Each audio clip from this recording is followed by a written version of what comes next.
All things come to an end, even time itself.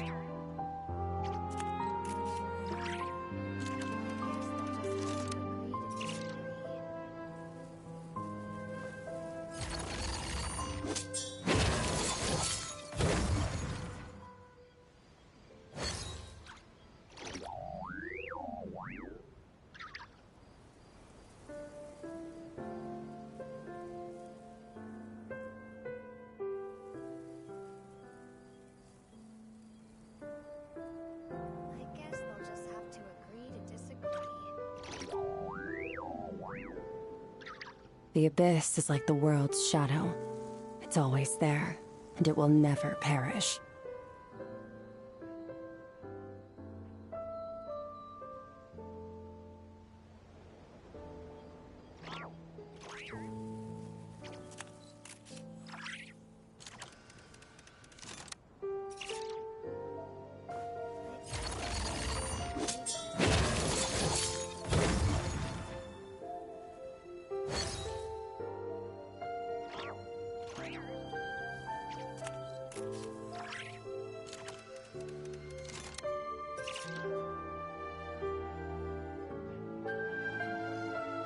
Where do we come from?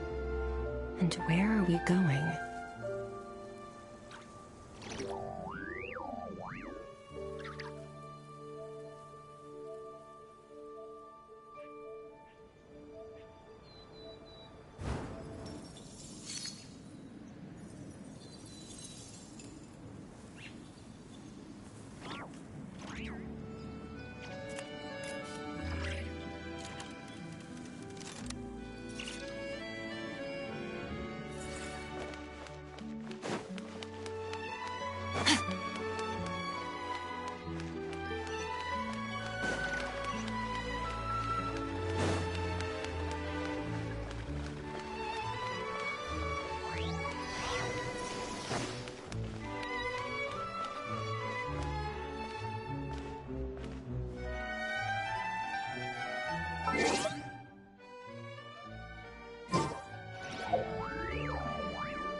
The abyss is like the world's shadow. It's always there, and it will never perish.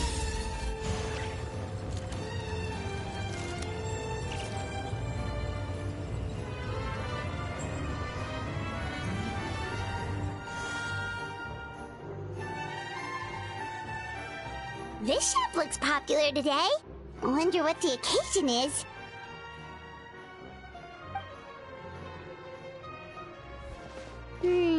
Butterfly Dew Cosmetics now on sale. Huh, looks like it. Oh, Sigewinne's here too! Hey there, Sigewinne!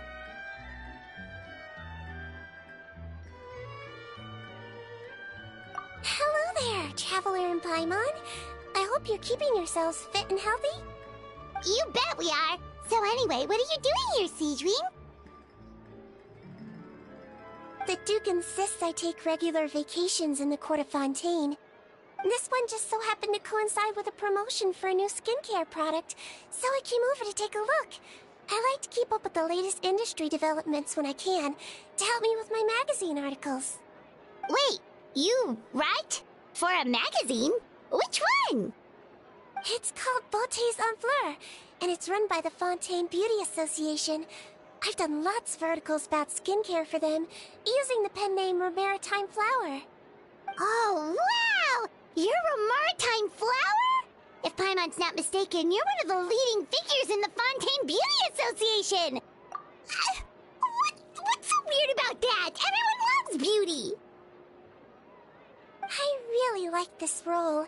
The staff at cosmetics shops are always so polite, And as long as I wear a big smile on my face, I always get the best customer service. Well, they sure don't want to make an enemy of the Romaritime flower. Obviously, it's because of Sigewinne's love for beauty. Still a leader of the Beauty Association? That's incredible.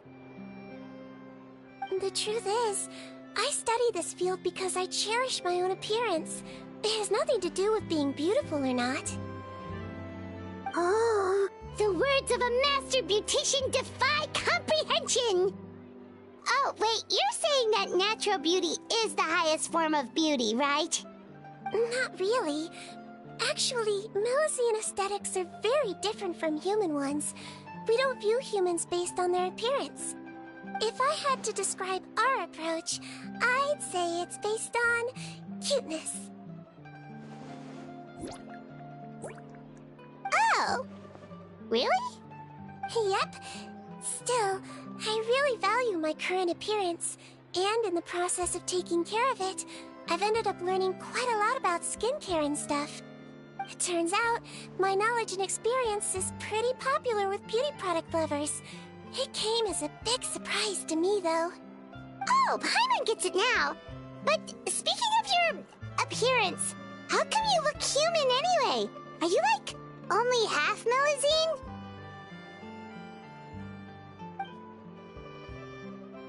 Ooh, wait, sorry. That was probably really offensive, wasn't it? No, I don't mind. I'm not mixed, though. I made a decision to turn myself into this form a very long time ago.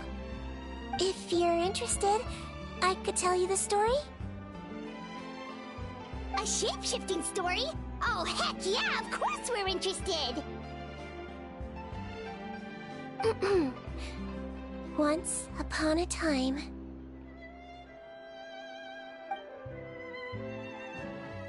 Long ago, humans rejected Melusines, and Melusines feared humans. There was one Melusine who became fascinated with human medicine, but no human wanted her help. And there was one girl who liked Melusines, so no humans would make friends with her. So, the Melusine became the girl's friend, and the girl became the Melusine's patient. Your checkup's all done. You're still in perfect health. Thank you, Dr. Melusine. In this game of doctor and patient, a friendship was born. Then, one day, the girl fell ill. The Melusine was the only doctor to arrive on time, but the adults sent her away. Scram! Melusines can't be trusted! So just because I'm not human, I can't save my best friend? In desperation, the Melusine approached the frightening witch. She begged and begged until she got a reply. If you take this potion, concocted of sin, you will gain a human face and grow human limbs. But then, you will lose everything that attracted this friend of yours to you in the first place. Can you accept that?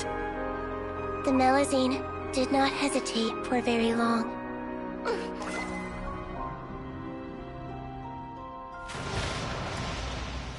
On a rainy night, a little doctor knocked on the girl's door. The doctor wore a hood and raincoat, maybe to protect her from the rain, but maybe also to hide a secret. The little doctor held the girl's hand and treated her illness, just as she had so many times before.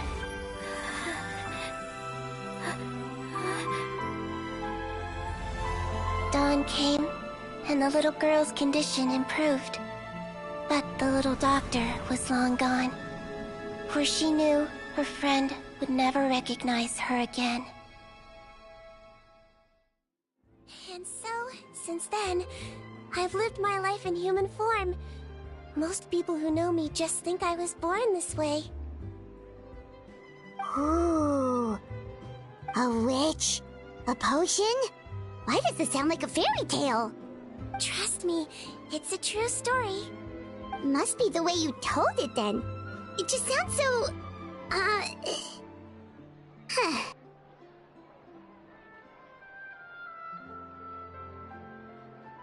Yeah, not every Melazine would take human form to save their human friend.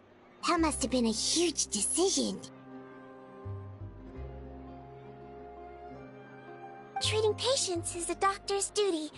We must always find a way, even when the going gets tough. Ugh. It's so crazy that they turned you away just because you were a Melazine, especially when their daughter was so sick. Well, sometimes appearance can be a real barrier. But that was a long time ago. I like how I look now anyway. Paimon too! You're super cute this way. Attention customers! Thank you all for waiting. Now, on behalf of our skincare partner, I'm delighted to announce that our exciting new product is now officially on sale! Well, there we go. Let's have a look, shall we?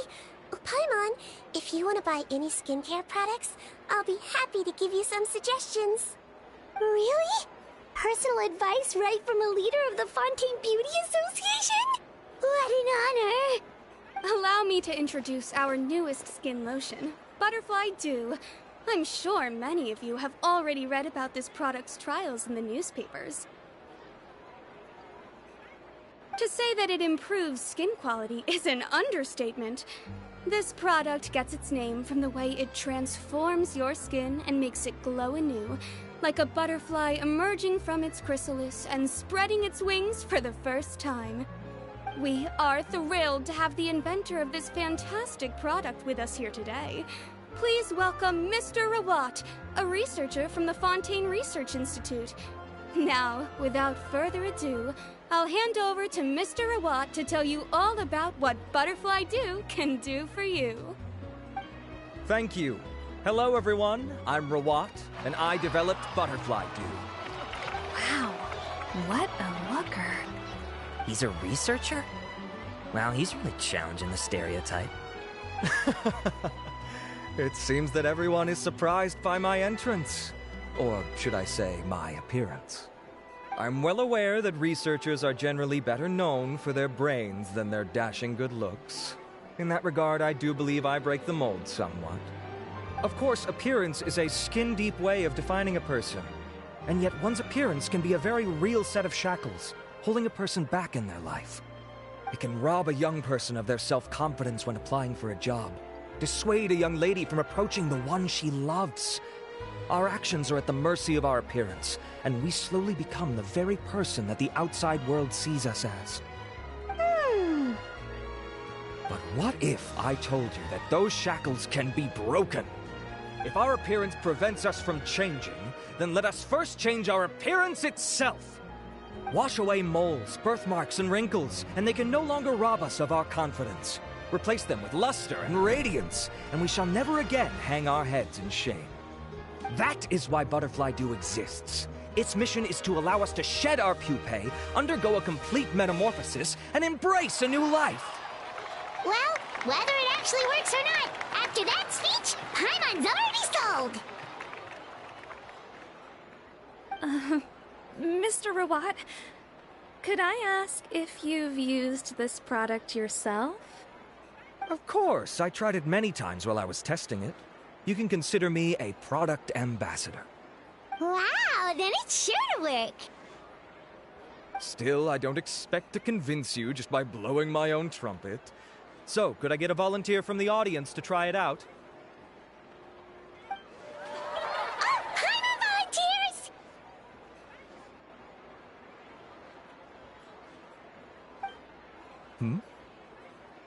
Oh!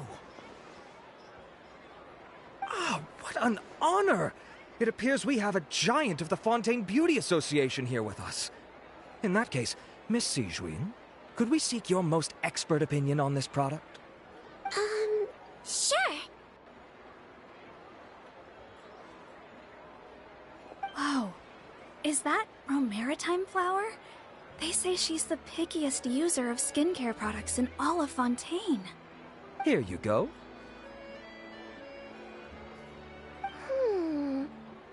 Oh, it's very kind to the skin, and the absorption rate is high. Even for Fontaine, this is a first-rate product. Wow, now that's high praise! I'll take one. Any discounts? All right. Well, all that remains for me to say is, Butterfly Dew is now on sale!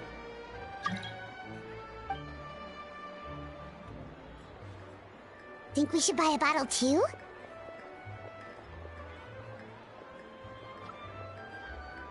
Aww, really? Well, it's still good to care for your skin though, right? Paimon definitely feels kinda rough from being exposed to the elements all the time. And if you're worried about whether it's the right product for you, well, luckily for us, Sigewinne's here, so we can get an expert consultation.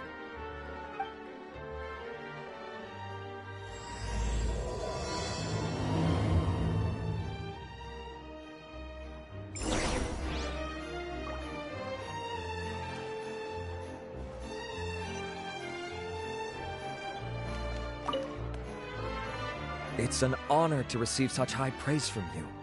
To be honest, I was also hoping you might be able to point out some flaws in the product so I can keep improving it. With most skincare products, the pros and cons only become apparent with long-term use. Yet, this one has instant benefits, improving skin quality without any obvious side effects. It's one of a kind. Don't worry though, I plan to keep using it, and I'll publish regular reviews in Beautés en Fleur. You can read my thoughts there. All you need to do is subscribe. Oh, I was hoping for a more casual conversation, but you are a beauty association leader after all. I understand if you want to keep this professional. Sigewinne? Oh, excuse us, Miss Beauty Expert. But do you think this product is a good choice for me and him? Wait, are you the renowned traveler? That's right, and by his side, the equally famous Paimon. Well, I don't normally handle customer questions personally, but since it's the traveler asking, allow me to make an exception. Butterfly Dew is made for all skin types, so no matter who you are, you can rest assured that it will be kind to your skin. If anything, it might be marginally more effective on Fontainian's skin, but other than that, it works the same on everyone. Why would it work better on Fontainians? In the interests of protecting my trade secrets, I'm afraid I can't answer that, Miss Paimon. Alright then. How about a friend discount? Save yourself the trouble. I'd be greatly honored to have both of you use my product. Here, take 2 bottles for free. Yay! Paimon's private fund survives!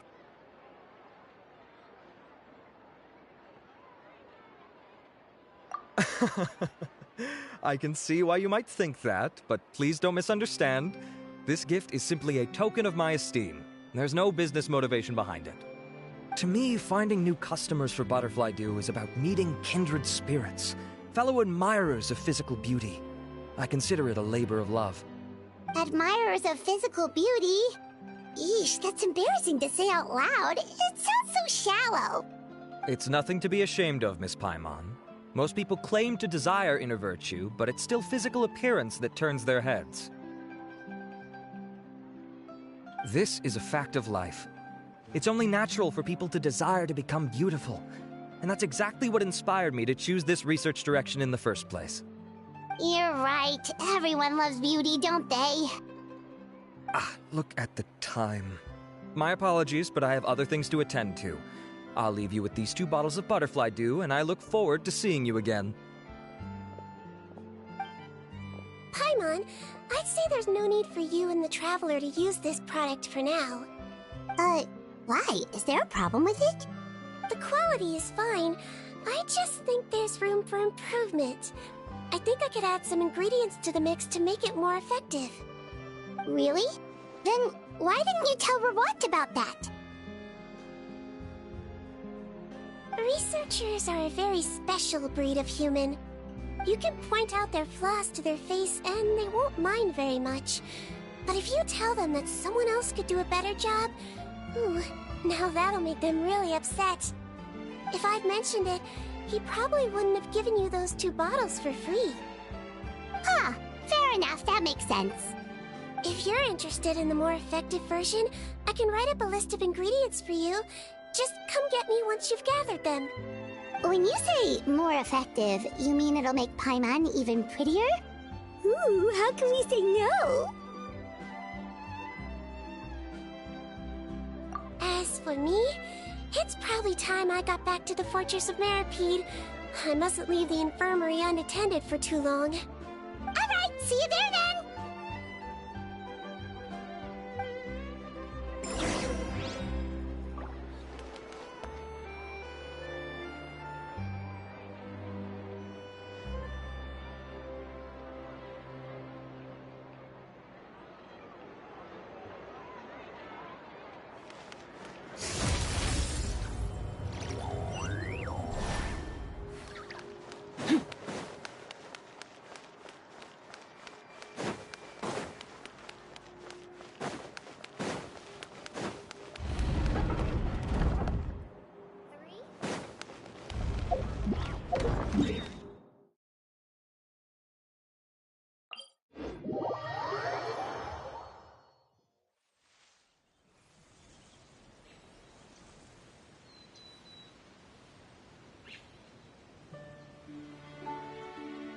Where do we come from? And where are we going? Just up ahead, Traveler! The ingredients for Sigewinne should be nearby!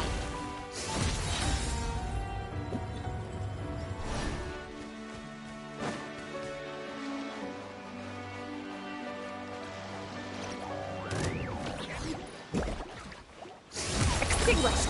Mine to wield! Ha!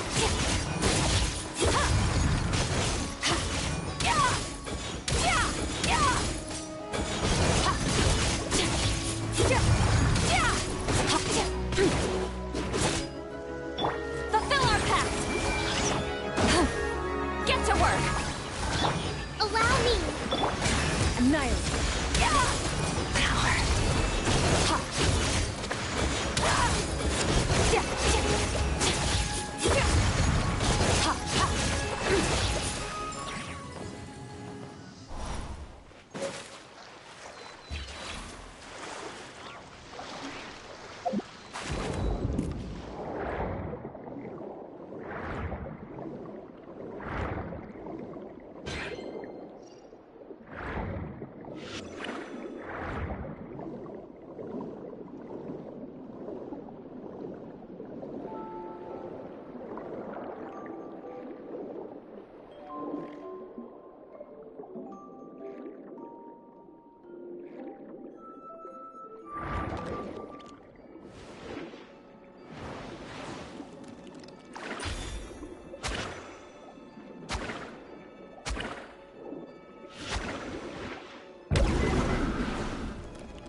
Let's head to the Fortress of Meropide!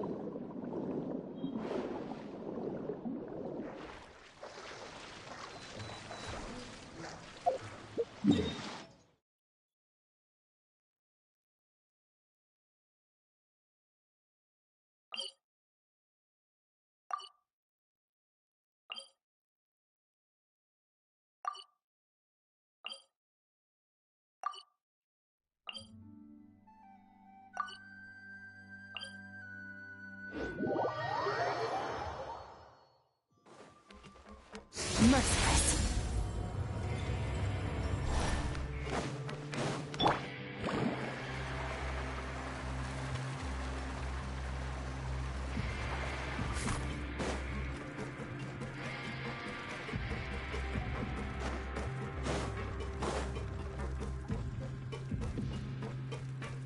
Carving waves! Whoa, the infirmary is packed! Please, you have to believe me. I saw it with my own eyes last night. Another me! He looked exactly like me. Got it, okay. I've written down everything you told me. Now, I have a few tests to run. Take a deep breath, and don't worry, it's nothing to be nervous about. First, which finger am I holding up? Your index finger, but I'm telling you, my mental state is fine. I'm not crazy. Very good. Now, on to the next.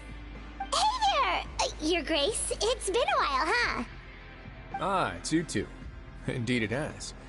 I would offer you some tea, but I'm afraid the timing is unfortunate. Duty calls. No worries. Actually, we were looking for Sigewinne. Do you, know what all of this is about? This inmate came running to the guards in a panic, claiming to have seen his exact doppelganger. A doppelganger? Doesn't that just mean someone else kinda looks like him? And that's what I thought when the report first reached my desk. But we've inspected our records. No one even vaguely resembles him. Considering how certain he is of what he saw, I can only surmise that he's having some mental issues. So I brought him for a medical evaluation. Alright, very good. Take a sip of water and rest for a bit. Evaluation complete. I couldn't find any symptoms pointing to a physical condition. I see. So do you still believe there's more likely to be an issue with his mind than his body? I have to assume so for now. Psychological issues are more difficult to detect. At this stage, we can at least confirm that he is in command of his cognitive faculties. The rumor mill will go crazy if word of this gets out. Guards, take him to the ward for a period of observation.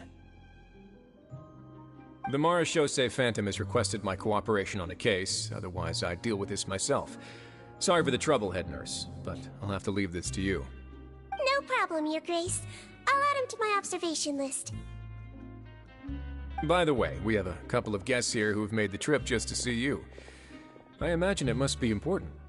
You probably won't need to add them to your observation list, though. Oh, Traveler! Paimon, it's you! Hey there, Sigewinne! It's actually not that important, but...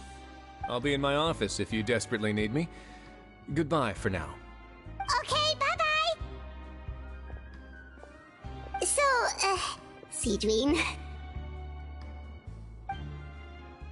Would you mind waiting for just a moment? I have another patient to see. Just find an empty bed and take a seat. I won't be long. Oh, sure! Sigewinne, we've brought him. And he seems to have taken a turn for the worse again. Okay, don't panic. Let's start by sitting him down here. Paimon had no idea how busy it can get for Sigewinne. Maybe now's not the time to ask for her help with skincare. Good point. Besides, it might actually be interesting to observe her at work. Well, this could hurt, so I suggest you take a deep breath first. Did his face melt? What happened to him? It's anyone's guess. His face melted off shortly after arriving at the fortress. But since he's a serious offender, he can't be allowed out for medical treatment. Best we can do for now is ask the head nurse to give him something to manage the symptoms. Oh, this is gonna be awkward. We still need to bring him to the Marechaussee Phantom for questioning. What if he scares them half to death? Will that be our fault? The Marechaussee Phantom? Does this have something to do with the case Risley's dealing with? Yep, it was a huge case. They bagged a few dozen crooks in one fell swoop. And this guy's the baddest apple of the bunch. He harmed countless people. And now, it looks like it's all finally catching up with him. You done gawking? Not yet. I need to check the severity of your ulcers to decide the right dosage. Don't worry. We Melazines have a very different sense of aesthetics from humans. To me, you just look like a little kitty with slightly scruffy fur, but still just as cute. Don't patronize me. Do I look like a kid to you? Just give me the meds and let me out of here. I already missed my cell. Hey, lose the attitude. You dare talk back to our head nurse like that again? Your days are numbered. Oh, it's fine. Okay, I'm going to apply the medication now. Tell me if it hurts, alright? Look how nice Sigewinne's being. And he still talks to her like that? What a nasty piece of work. Can I leave now? Wow, not a peep. What a brave little guy. Thank you, Sigewinne. And I apologize for the trouble. So, Traveler, Paimon, did you bring the ingredients? We did, but we don't want to interfere or anything. You're busy saving lives here. Oh, don't be silly. I agreed to it, didn't I? Just hand me the ingredients, and I'll make some time to whip it into the improved version for you. Take a rest here if you want. Or, if you're not tired, I hear they're holding a new pancreation tournament in the administration area. Or alternatively, is there anything we could help you with, Sigewinne? That's right! Let us help you out! It's the least we could do! Good point. Kind-hearted humans start to develop guilt if they accept free help from others. Don't worry, I'll take a look at my schedule. I'm sure I can find something to treat this condition. I gotta warn you though, it'll be tiring work.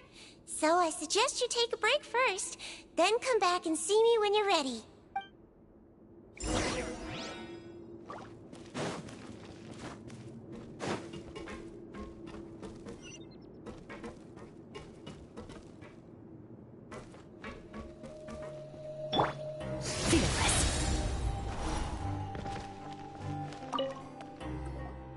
We're ready, Sigewinne! What's our first mission? I found the perfect job for the Traveler. First, I'd like you to lie down in this bed.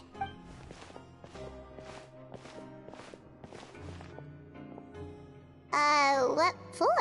I need you to pretend to be sick. What? Oh, is it that difficult? I thought you did a pretty good job last time. Oh, so you knew. I sure did. He was way more interesting than the usual malingering inmates, and you played along very well, Paimon. I observed you two for quite a while after that. Well, this is awkward. But why do you need us to do it again now? No time to explain. My next patient will be here any second. Please just do as I say. You can, pretend like you've got a nasty headache, and throw in some dry heaving for good measure. Okay.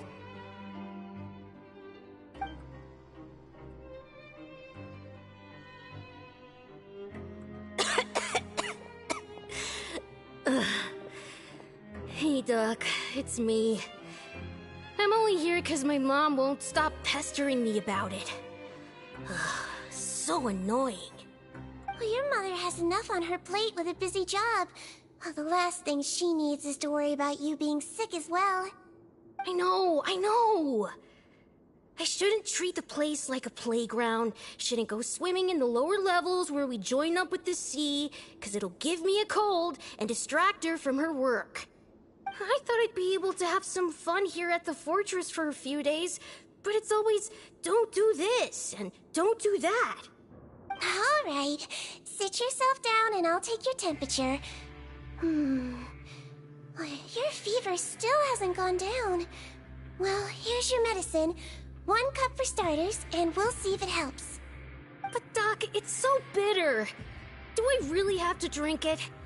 I mean, I'll be fine, right? I've got an uncle who caught a cold. His fever went away on its own after a couple days. Can't you just write me a note saying I'm on the mend?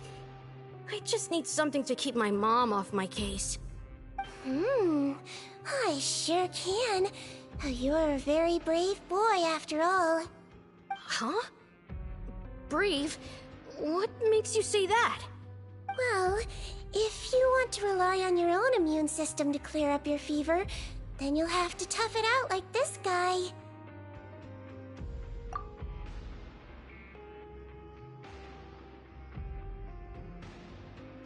Hang in there, Traveler! Are you gonna puke? Paimon can get you a paper bag! As long as you're tough enough to get through the nausea and dizziness caused by the high fever, you'll be right as rain after just a few days' rest. And if I'm not tough enough? Hey! Wake up! Wake this way. At least you'll never have to see the doctor again, right? I think maybe I'll take that medicine after all, if that's okay. Oh, of course. Here, it's still warm.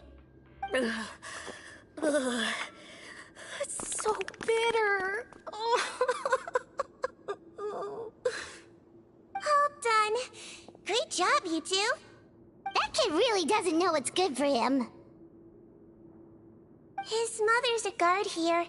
She's been working back-to-back shifts lately, but unfortunately his father's away on a business trip right now. She had no choice but to bring her son here for the time being. He was quite happy at first.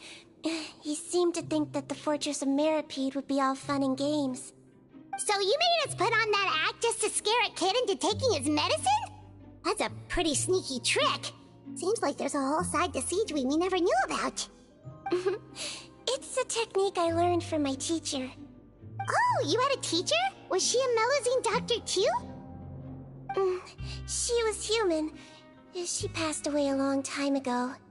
Oh, sorry. No, it's fine. I really liked my teacher, so it's always nice when I get to talk about her with other people. She was a traveling doctor, and since she didn't have a clinic, she'd go out and visit her patients wherever they were. Dealing with the badly behaved ones was her specialty.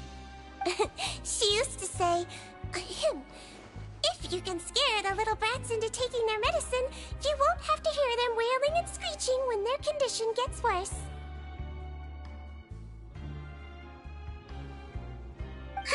She sounds like a pretty strict teacher. Strict? Well, that's not how my teacher saw it. She thought of herself as terrifying to kids. Strange way for a doctor to describe themselves. Now Paimon's curious to know what she looked like. As it happens, I actually have a picture of her. Oh, wow, yeah, okay, that'll terrify the kids. Yep. All the children she treated thought she was a witch. Why does it almost sound like you're envious of her? Oh, because I am. If she was here, all the children would take their medicine without any need for tricks. A doctor who looks like a witch. True, they wouldn't dare try anything funny with her around. Oh, me, on the other hand, it's hopeless. Children aren't afraid of me at all. That's actually a good thing, you know? Oh, my next patient should be arriving now. Would you mind lending me a hand again? Sure thing! On to the next mission!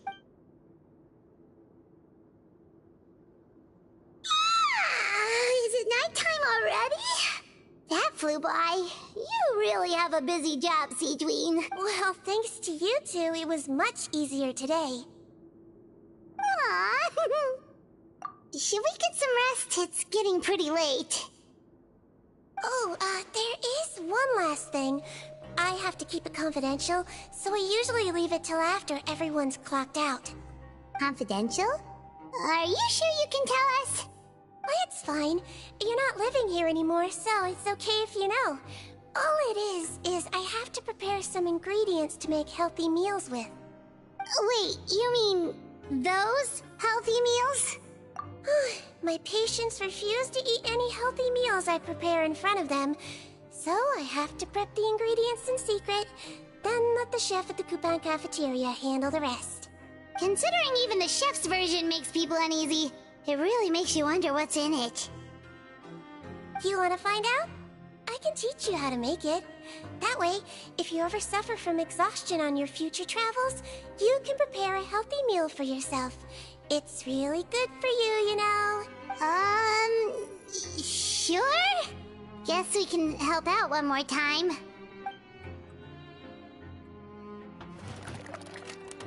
The ingredients are ready. Now, put them on the table and add them in the order I tell you. First, we add this special slime condensate, stir thoroughly, then pour it in. See that? It adds elasticity. It looks just like tasty jelly, doesn't it? Yeah, it really does. Until you remember it's slime condensate. Next up, xenochromatic crystals. You want to crush them up into a fine powder, like powdered sugar. Wait, are those from Fontimer Aberrants? Are you sure they're edible? Finally, we'll need some high-protein meat. Frogs are an excellent choice. You just need to clean their innards, and then you're left with some lovely, tender meat. Oh! Frogs. And we're done. All that's left now is to pack them into lunchboxes and hand them to Walsey. Yesterday in the production zone, I noticed an inmate who's been working for 2 days straight. That means it's a healthy meal for him tomorrow. Sigewinne really does have the inmate's best interests at heart.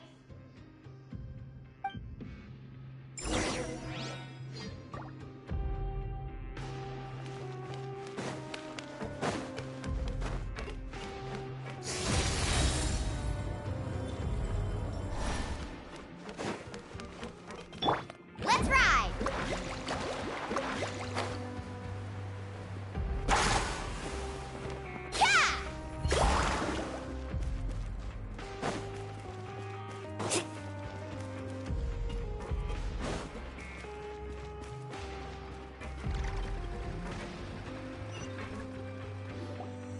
Ah, head nurse. Got some extras for me? Just the one today. The serial number's on the lid. Sounds good. I'll make sure it gets delivered.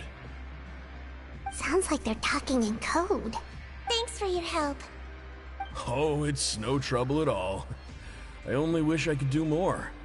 You work so hard for all our sakes. I'd happily lose a little sleep if it meant helping you out. That won't do. If you reduce your sleeping hours any further, your health will start to suffer. All right. Nurse's orders. I'll do as I'm told. But you take care of yourself, too.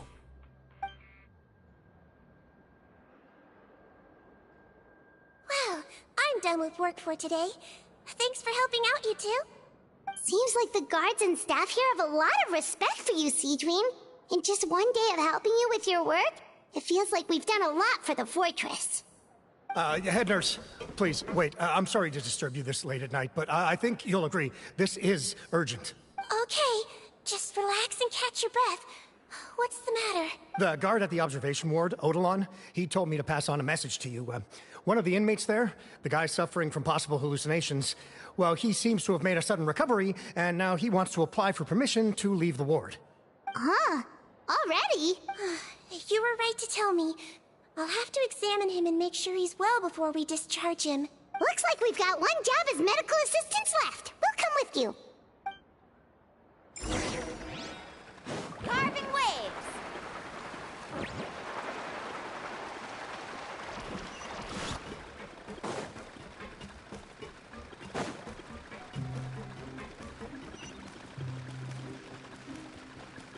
Let's ride! Merciless.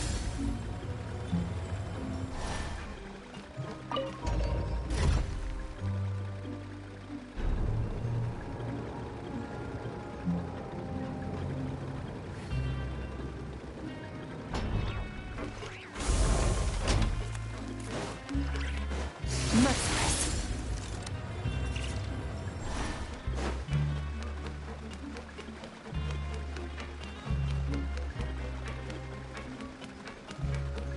Merciless.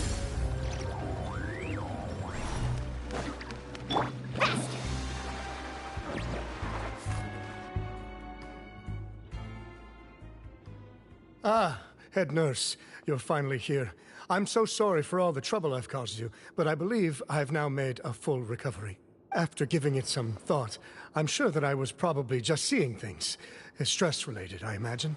I'd been working long hours, so I definitely wasn't in the best state of mind. I totally understand. Still, I have to give you an examination before I can discharge you, okay? So, take a deep breath and don't be nervous. It'll be the exact same procedure as we did this morning. We can start whenever you're ready. Again, so sorry. I was in such a state this morning, I barely recall anything. Would you mind taking me through it again? Oh, not at all. It's a lot to remember. First up, we have a little cognitive test. Just concentrate and you'll be fine. To start with, which finger am I holding up? Your pinky. Alright, all indicators seem normal. So it was a stress-induced hallucination after all? Well, we've certainly had previous cases of mental illness caused by overwork, which is why I carefully observe everyone in the production zone. Please, head nurse, you shouldn't blame yourself. I'm just still adapting, that's all. Pushed myself too hard, and I guess I couldn't take it. Thanks for looking after me. I'll be as good as new after a good night's sleep. And if you can give me the okay, I know I'll sleep better back in my good old dorm. It can be difficult to relax in an unfamiliar environment. Alright then, you can leave the ward. I suggest you take 2 days off to focus on your recovery. I'll take you off the observation list for now, so you're officially discharged. Great.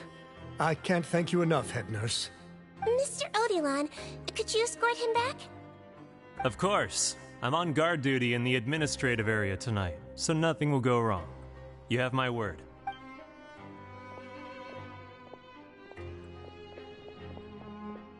Guess you're finally done for the day now, huh? Yep. But I still haven't gotten around to making that improved lotion for you yet. Oh, no rush! Seriously, it's super late now. You should go get some rest too. Well, tomorrow it is then. Good night, Traveler. Good night, Paimon. Hope you sleep well. Oh, don't you worry. We will. After a productive day of work, we're both gonna sleep like a log. Yeah, sleep tight, Sigewinne. See you tomorrow.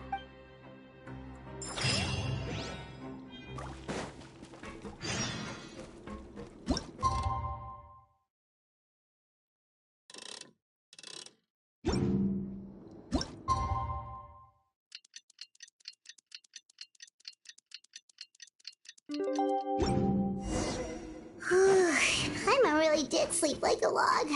Let's go find Sigewinne.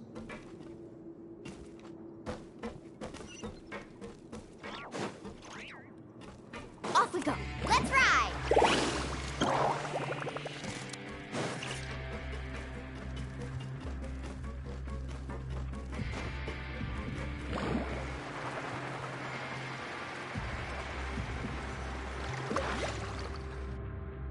Whoa! How is the infirmary even busier than yesterday? Good morning, Traveler and Paimon. I have a few people here for a checkup, so you might need to wait for a while. No problem. Anything we can do to help? There's a bit of a complicated situation here. I'm still getting to the bottom of it myself. You have to believe me. I'm telling the truth. You're in a medical facility. Keep it down. Please, listen to me. I'm not Gascon. I'm Uy. You're a horrible liar, you know that? We get all your mugshots with the arrest warrants. It's clear as day that you're Gascon. You mean because of the way I look? I don't know what happened. I just woke up like this. Then you guys dragged me in here for an interrogation. I brought you here to figure out what's going on. If you truly are the victim of an injustice, yelling isn't going to achieve anything. At most, it'll delay your vindication. All right. I get it. This is nuts. Yesterday's interrogations went fine, and now this.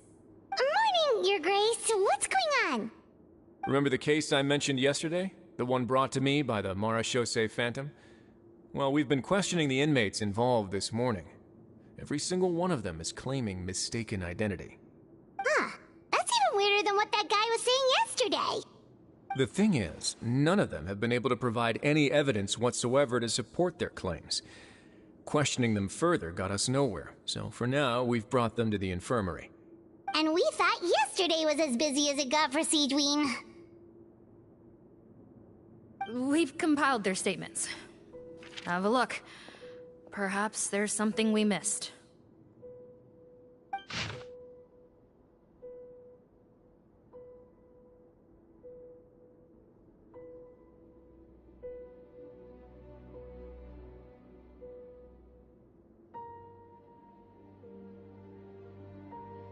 Wait.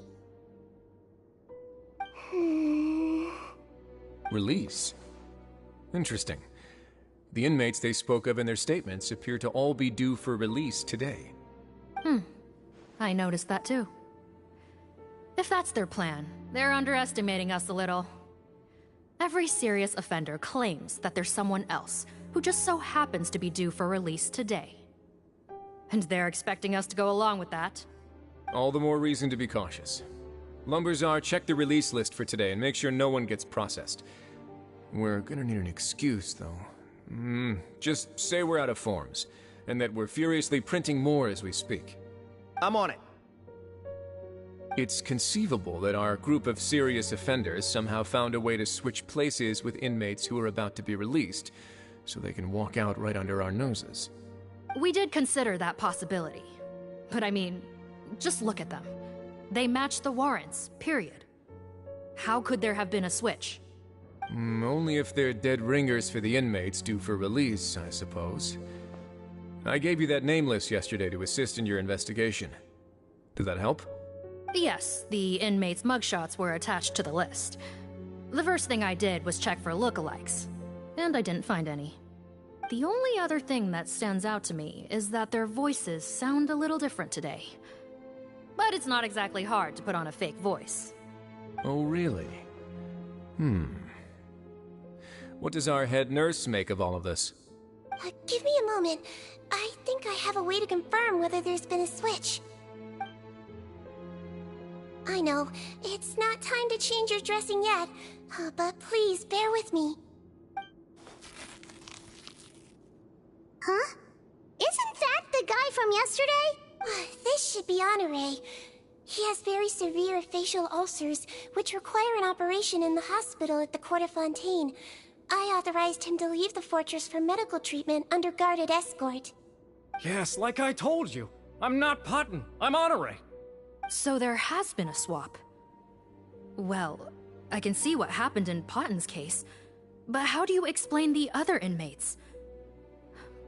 No, I believe it was their faces that got switched. The method is a bit like replacing a tooth. Take the bad tooth out, put a false one in. And actually, I think I can prove it to you. Traveler, Paimon, do you remember Eric from the other day? Yeah, sure do. Then you can be my witnesses. To start with, please fetch the inmate who claims to be Eric.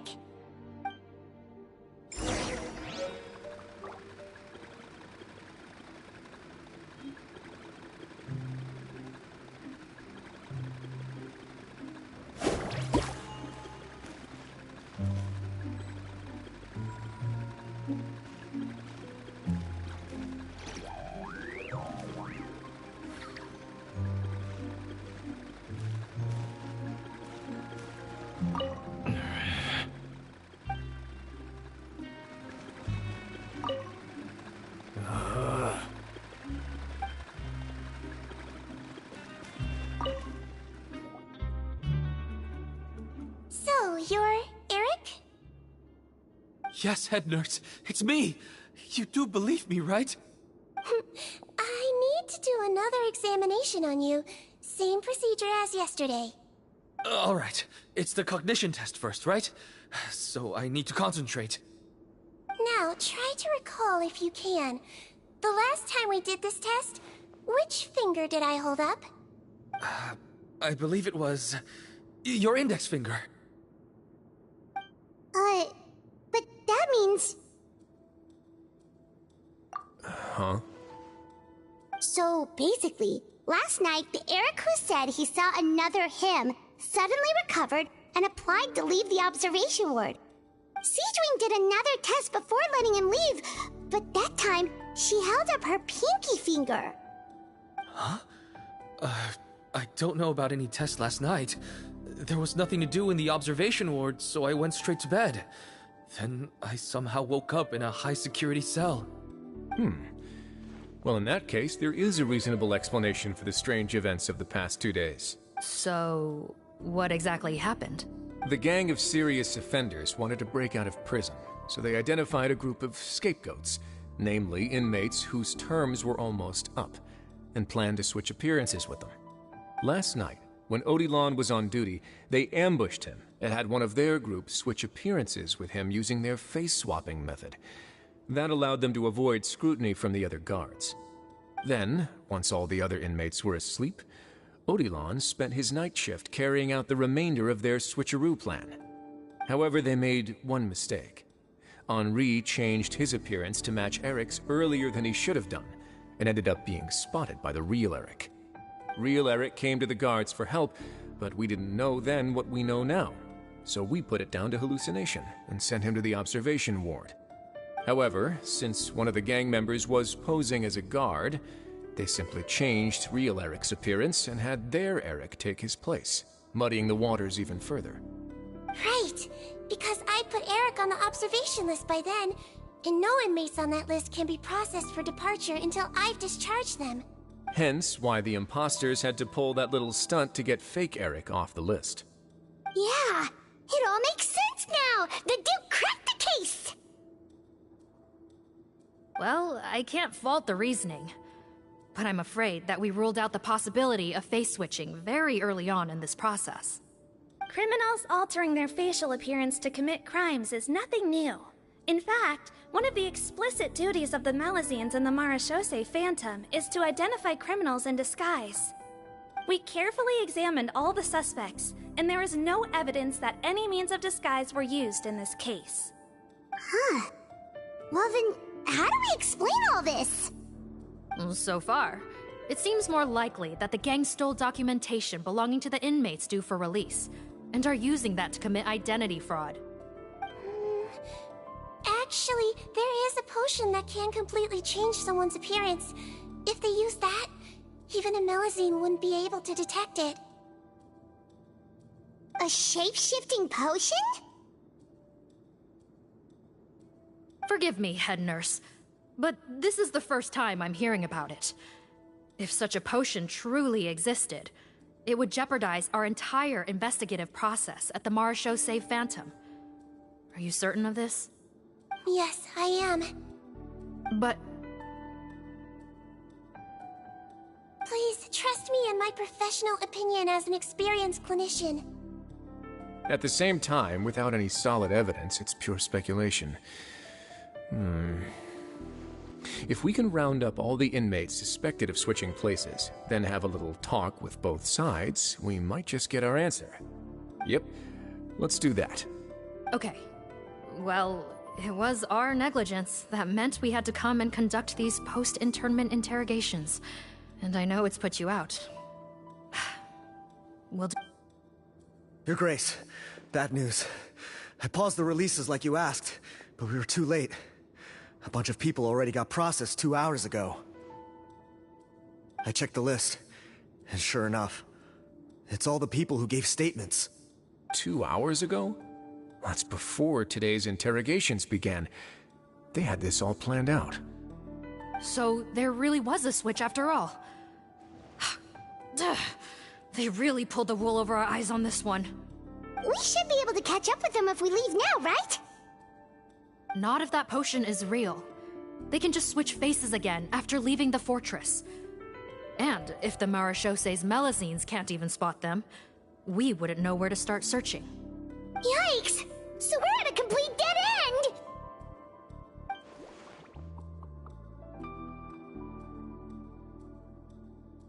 Well, technically there is one more lead we could follow up on. We were only able to arrest this gang thanks to the help of a researcher from the Fontaine Research Institute. I believe his name is Rawat. Oh? Rawat?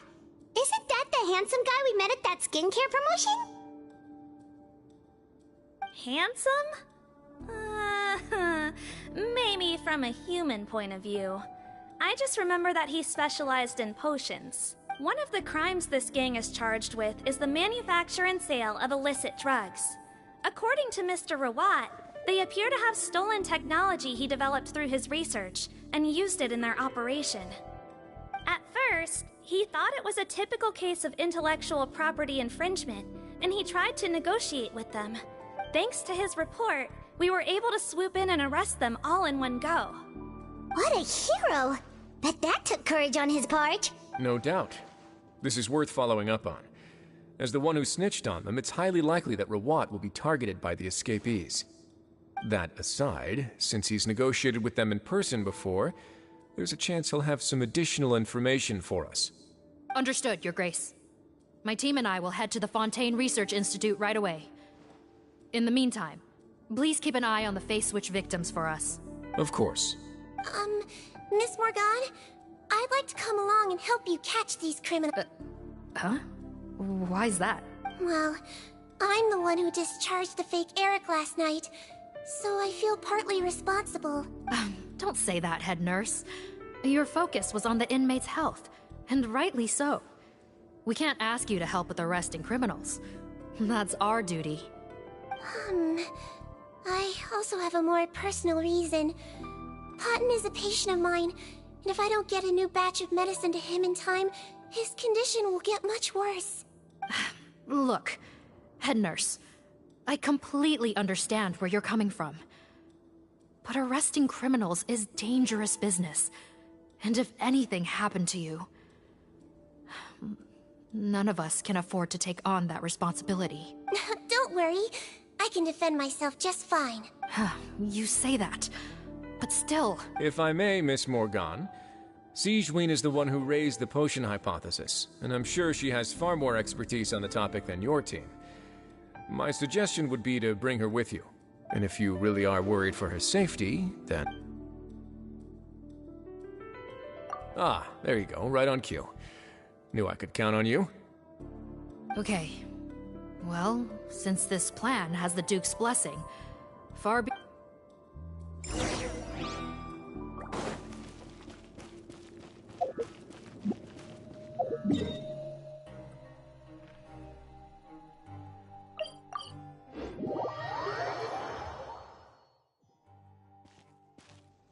Need a surf? Greetings. Sorry to impose, but I'm afraid we're here on urgent business. And we're gonna need you to cooperate. The Marsh is a phantom. Let me guess, you're investigating some more illegal research? Not this time, no. We're looking for a researcher. Do you know where we might find Mr. Rawat? Rawat. Oh yeah, Mr. Handsome, right? He actually doesn't work on site here very often. There's a handful of researchers in the nearby area who know him pretty well, though. You can see what they know. Just a handful? Paimon figured he'd be the most popular guy around. Well, I guess you could say he's popular, at least on a superficial level. He's blessed with good looks, so he tends to make a good first impression on people. But in all his time here at the Fontaine Research Institute, I don't think he's ever had a single deep conversation about his research with his peers. That's no way to make real friends around here.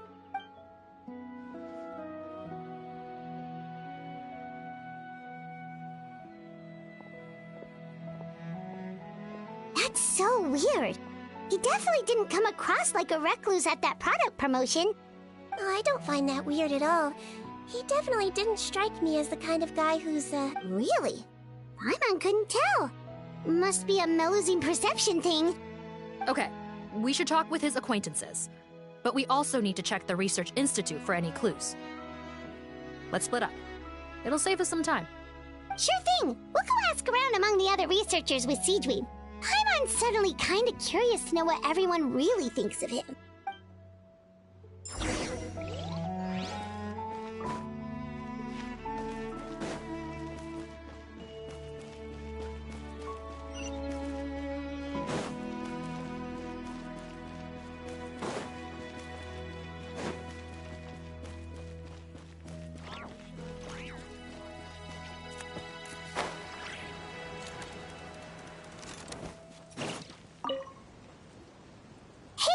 Are you in Teeb? What do you want? We're here to ask about Rawat. Any idea where he might be? We were told you were pretty close with him. Close? Not sure that's the word I'd use. He wouldn't even let me use his patent. Huh? It's been a good few days since I last saw him. I don't know where he's at. Go ask someone else. Would the patent in question happen to be related to the new skincare product he developed? Yeah, kinda. Butterfly dew, or whatever he calls it. I heard he made a tidy sum off of that one. Okay, now we're getting somewhere. Keep going. Most of the other researchers here focus on mechanics, energy, stuff like that. I get why he wouldn't be interested in having anything to do with them, but I'm studying coatings. There's a huge overlap in our areas of research. Why would he refuse to work with me? I bought his product once, and noticed it contains a unique substance that might have applications in coatings, too. If it worked out, I could probably make as much as he's making. Don't get me wrong, I had no intention of plagiarizing his work. I was hoping to get official permission to use his findings in my own research. Followed the proper procedure. It was all above board.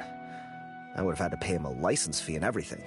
But despite that, he turned me down not once, not twice, but 3 times. It's like he's vehemently opposed to the idea of anyone else making the kind of money he does. Huh, so is Rawat antisocial, or is this guy just jealous? Well, it doesn't look like we're gonna get any info about Rawat's whereabouts from him. Let's go! Wait, 1 second. Mr. Antib, next time you go shopping, you should buy some Buell fruits. Peel the skin, steep in water, then drink. It'll help calm your mood. Huh? Yeah. Thanks.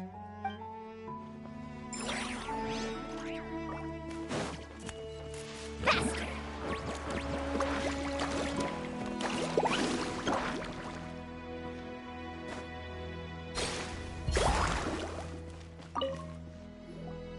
Sorry to bother you, sir, but are you Bertram? Who's asking?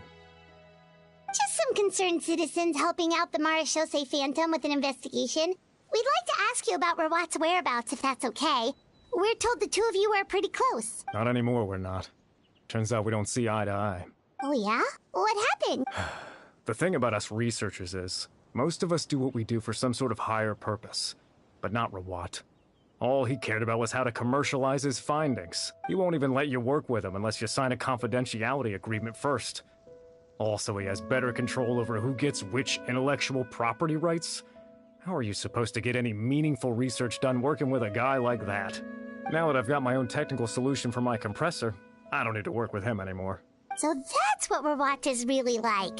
We'd still like to know where to find him. Is that something you can help us with? Wait, you're... Yeah, I know you. You're the head nurse at the Fortress of Meripede. Alright, then I'm happy to help you if I can. I respect the work you do. Medicine serves the highest purpose of all the sciences. Wow, turns out Sigewinne's got some real clout. Thing is, I have no real way of knowing where he might be. I stopped working with him 2 months ago, and I've barely seen him since. But if you want my advice, I'd say go talk to the peddlers. There's a few he meets with every other day or so. Maybe they know where he's at. Peddlers?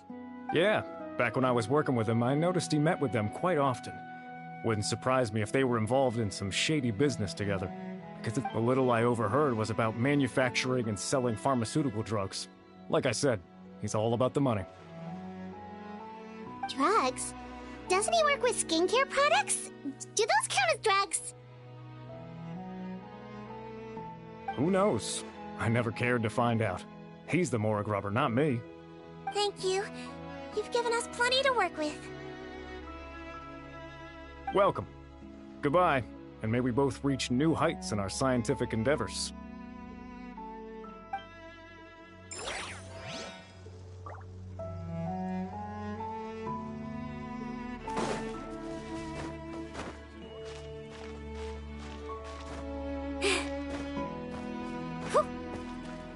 Off we go.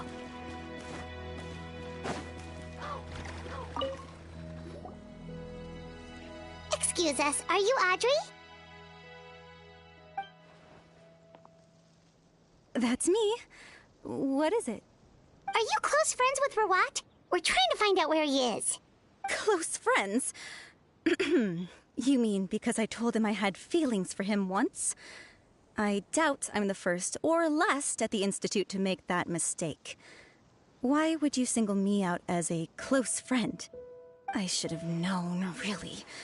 Men like him, they just enjoy being surrounded by fawning women. They're not interested in a serious relationship. Okay. We were just kind of wondering if you might know where we can find him. Why would I know where he's at? I barely know him, and he probably doesn't even remember me. Ugh, this is getting annoying. Shall we go ask someone else?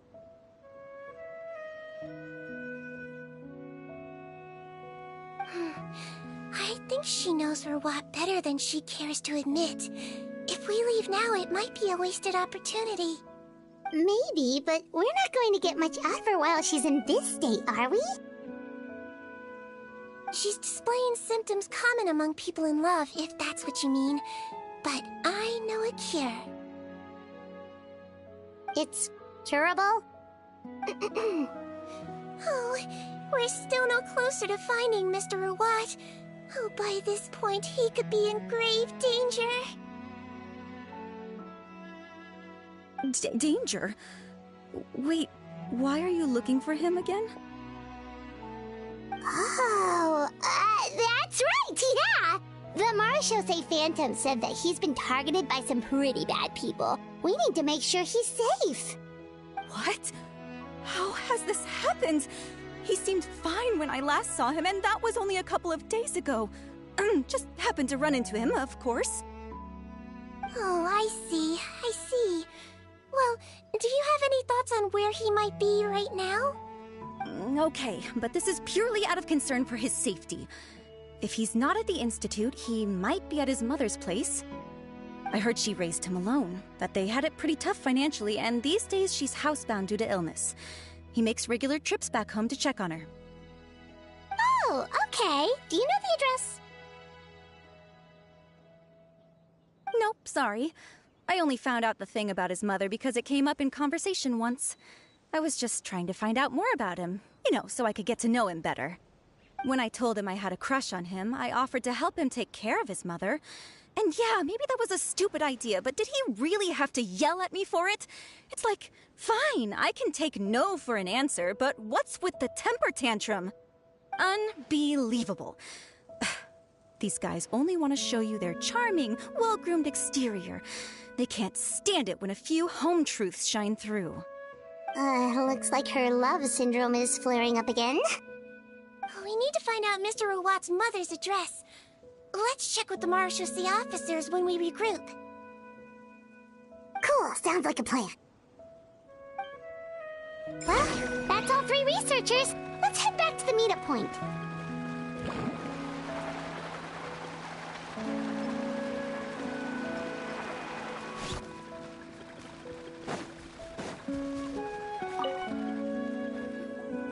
You know, Paimon started out thinking Rawat was a handsome researcher with a friendly and cheerful personality.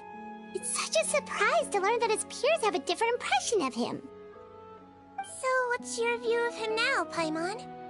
A handsome researcher whose difficult upbringing turned him into a profit chaser with a chip on his shoulder? So your thoughts about his appearance haven't changed at all? Well, his looks are kind of a big deal. At least in Paimon's opinion. How does such a handsome guy end up being so antisocial? Even with his difficult family background, it just doesn't make any sense. You can't judge a person solely based on their appearance. Head nurse. Traveler. I assume you've spoken with the researchers. What did you find out? Bertram mentioned Rawat's involvement with some pharmaceutical merchants. Do you know if he's registered any pharmaceutical brands? Since he was a whistleblower on such a huge case, I ran a background check on him. I don't remember there being any brands under his name. How strange. If he was so focused on commercializing his research and averse to sharing his technology with others, why wouldn't he have registered his own brands? Maybe he and his business partners needed to avoid public scrutiny? You think he may have colluded with the gang? Well, the crime was manufacture and sale of drugs, and that would certainly be in his wheelhouse. We can't rule it out. Isn't that pretty unlikely, though? He was the one who blew the whistle on them!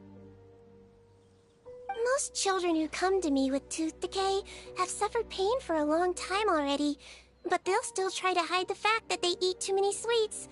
Grown-ups and children aren't so different in that regard. If you say so.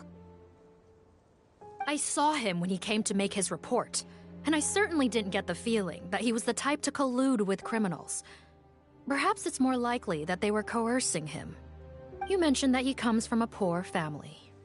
So, it's possible that the criminals approached him asking for academic support, luring him in with the promise of riches. By the time he discovered who they really were, he was in too deep. They had leverage on him, so he was forced to keep working for them. I've seen it happen many times before. That does make a lot of sense. It would definitely explain why he was so unwilling to cooperate with his fellow researchers. No wonder he's so unsociable. He must be on edge all the time with a gang of crooks breathing down his neck. In that case, the situation could be worse than we thought. If Verwat was working with the escaped inmates, they're sure to know more about his whereabouts than us. Oh, there's a good chance they'll get to him before we do. Based on the information we've gathered so far, he was last seen 2 days ago. If no one's seen him since, maybe we're too late. 2 days ago? So he went missing right after that product promotion. That was the same day he reported the criminals, too. Not a good sign. Don't worry, everyone. I believe we still have a chance. Since he disappeared right after blowing the whistle, it's likely that he's gone into hiding. Yeah, he must have been worried that they'd come for him. All the more reason to find him as soon as possible. The only lead we have at the moment is his mother's house, which you mentioned earlier. Seath, think you can find the place? Yep.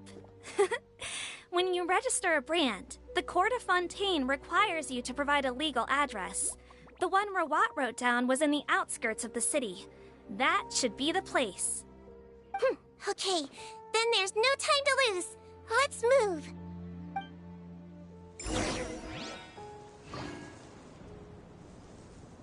Need a surfboard?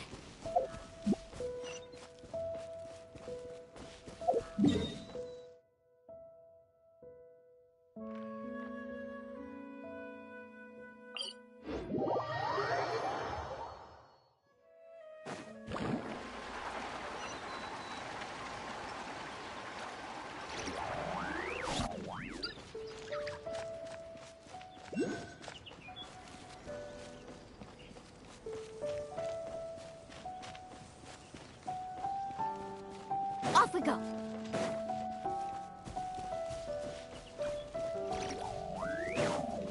Let's ride.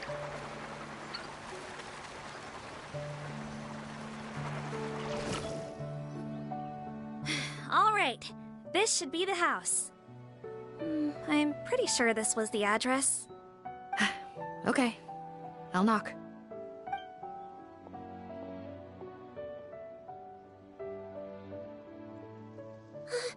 Sounds like whoever's inside has restricted mobility. Oh, it seems serious. Oh, what's the fastest way to get this door open? Break the door down? No, I'll handle it. Let the expert deal with it. There'll be a mountain of paperwork if we damage a citizen's property.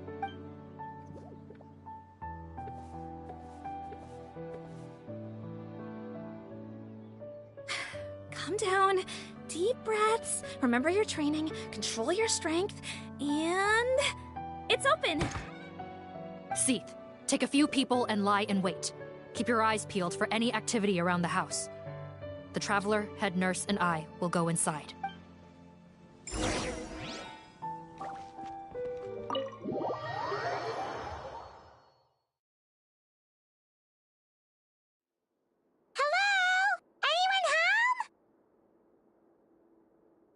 Oh, there. On the bed, there's an old lady.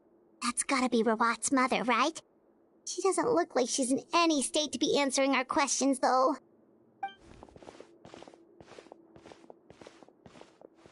We could try, but she is very ill. We mustn't force it. Well, doesn't look like Rawat's here. She's the only one we can talk to. Yep. Allow me. Hello, ma'am. Might I ask if you're Rawat's mother? We are trying to locate him.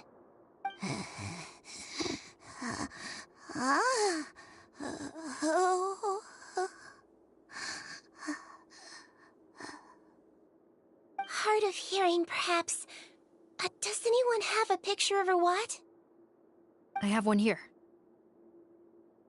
I'd like to show you a photo, ma'am. Is this your son?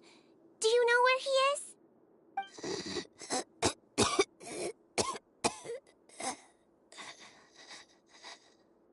Looks like this isn't gonna work after all.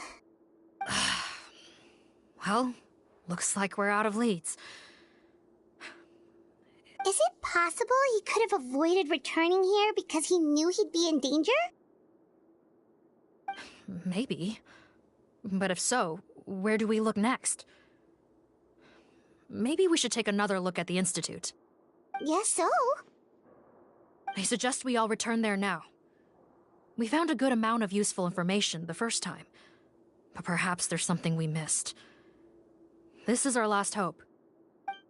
Sorry, officer, but could I stay here for a while? This patient requires some care. Of course. Traveler, stay with the head nurse. You're technically here as her assistant after all.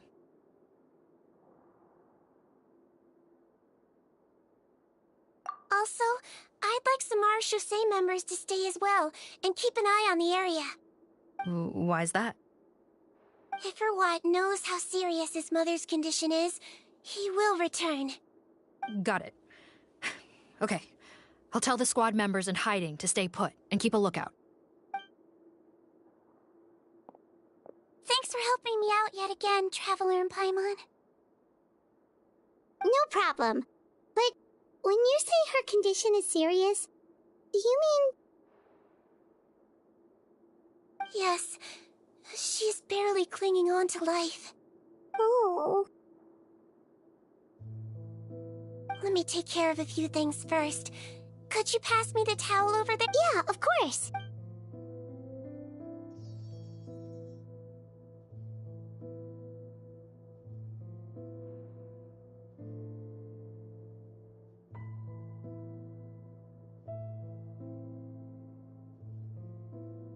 I can tell that her family has tried a lot of different treatment methods, including some very expensive medicines.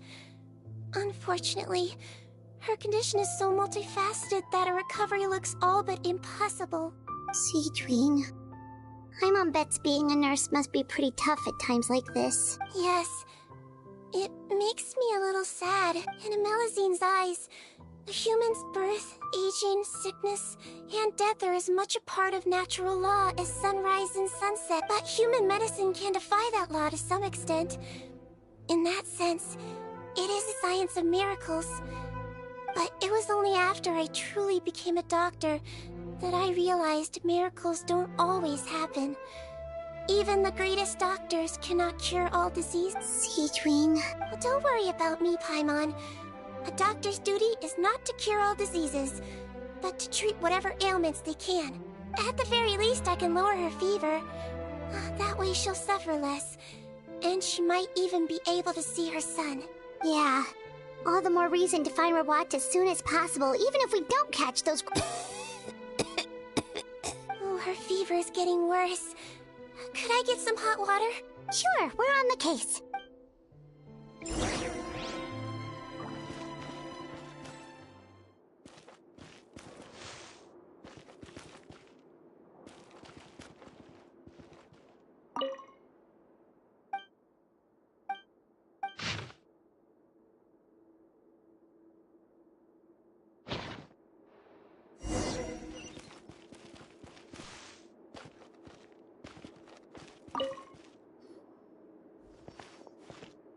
Found the hot water?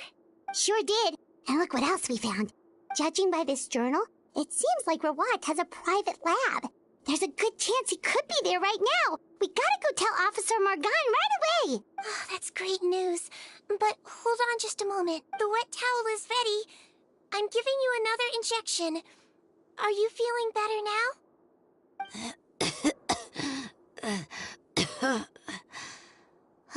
It's all right. We'll go bring him back. Please hang in there. Thank you.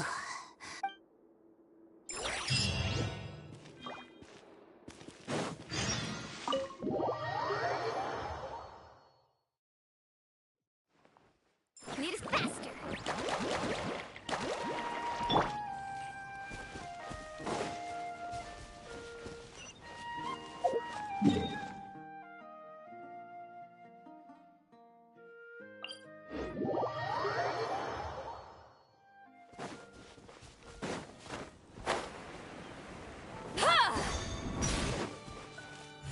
Yeah! Fulfill our pact!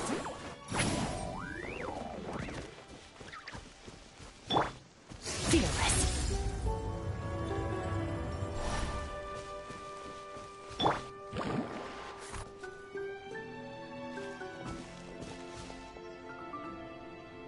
It's Officer Morgan! They're already here!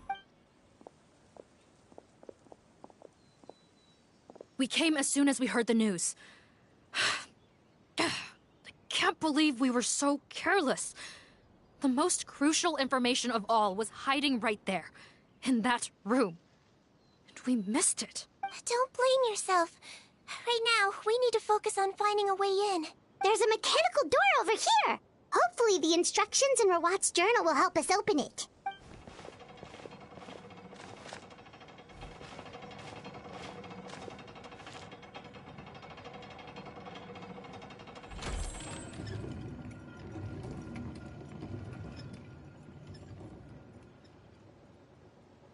It's open.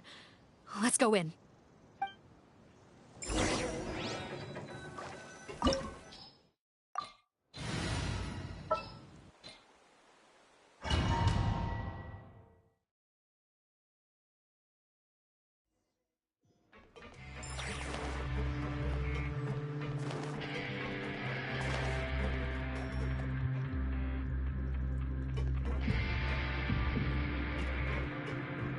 How did they get in here?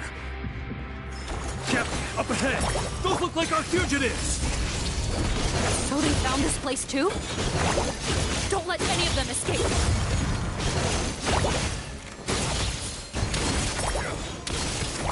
Yeah! You're... good. Yeah! Calm down!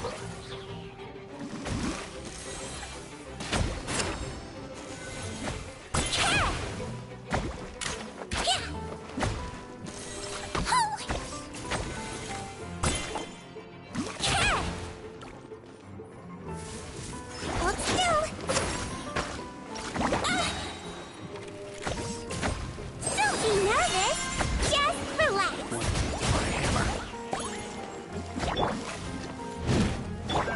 Show no mercy! Get to work! Catching at the wave!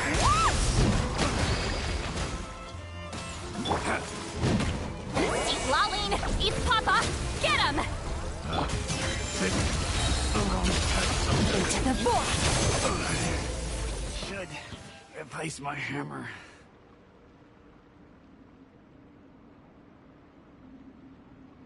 Captain, according to our list, many of the fugitives aren't accounted for. There may be others hiding deeper inside the facility. So these guys were just the lookout crew. The Marachose Phantom! How did they find this place? Wait, it's that guard from the fortress! That's right, I'm on your side. I mean, the Duke sent me. What's the matter? Some sort of mix-up?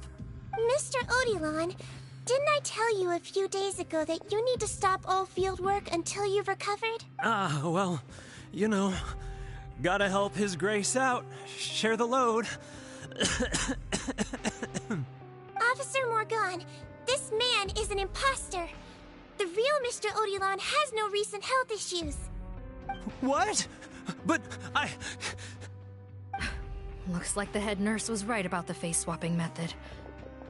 Arrest them all! DuPont, stay here and keep guard. And watch the exit. If we're not back soon, call for reinforcements. Got it.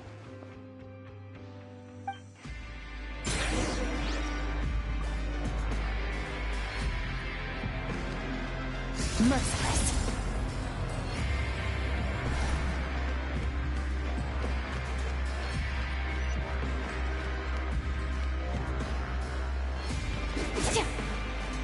Merciless.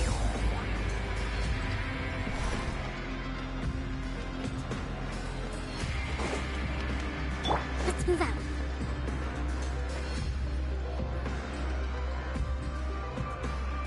So many jars. Was this some sort of production facility? This scent. It's probably the ingredients used to make butterfly dew.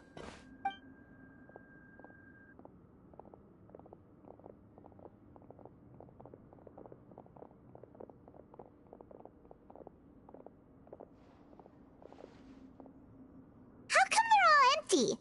Did it sell so well that he ran out of supplies? How strange. Why would Rawat choose to manufacture a popular product like that in such a difficult-to-reach location? Given our suspicion that he may have been coerced into the illegal drug trade, I would have thought that any production facility we find here would be used for illicit purposes. Perhaps butterfly dew is itself an illegal drug. Do you have any evidence for that claim? No, just a guess. We need to find Rawat as soon as possible. He has all the answers we need. Understood. Well, let's not linger here. Let's go. Come on.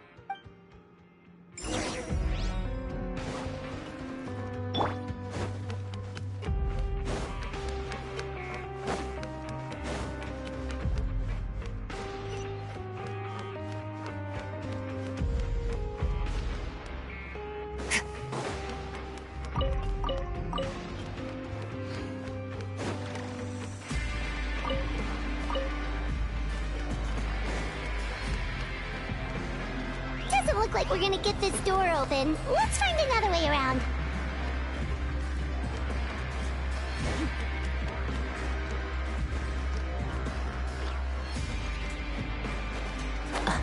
This one's closed too!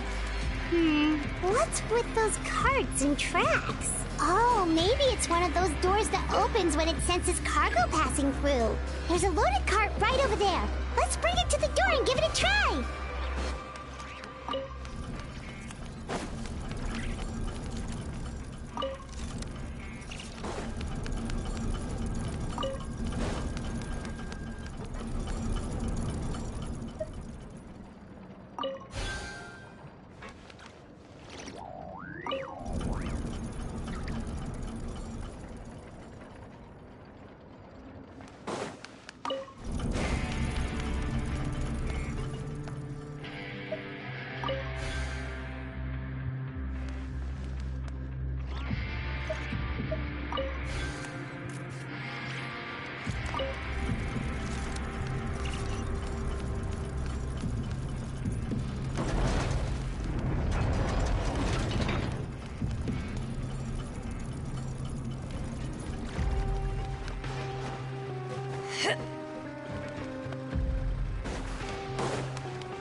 goes out!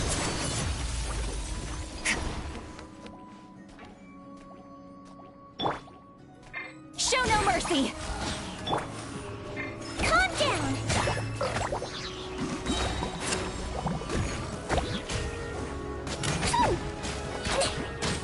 You might feel a little prick! Ha! Go!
This room's much smaller than the others. Judging by the implements on the table, this looks like a potion-making lab. Head nurse! Over here.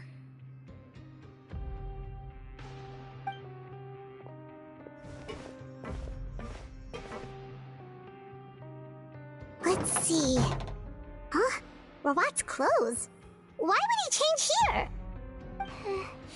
Perhaps they stripped him down, left the clothes behind, and disposed of him somewhere else? Yikes, Sigewinne, where did that come from?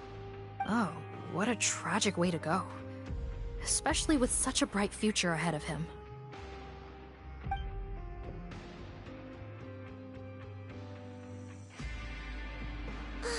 There's a path leading further on, Officer Morgan. Let's keep up the pace.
There's a whole bunch of people in there.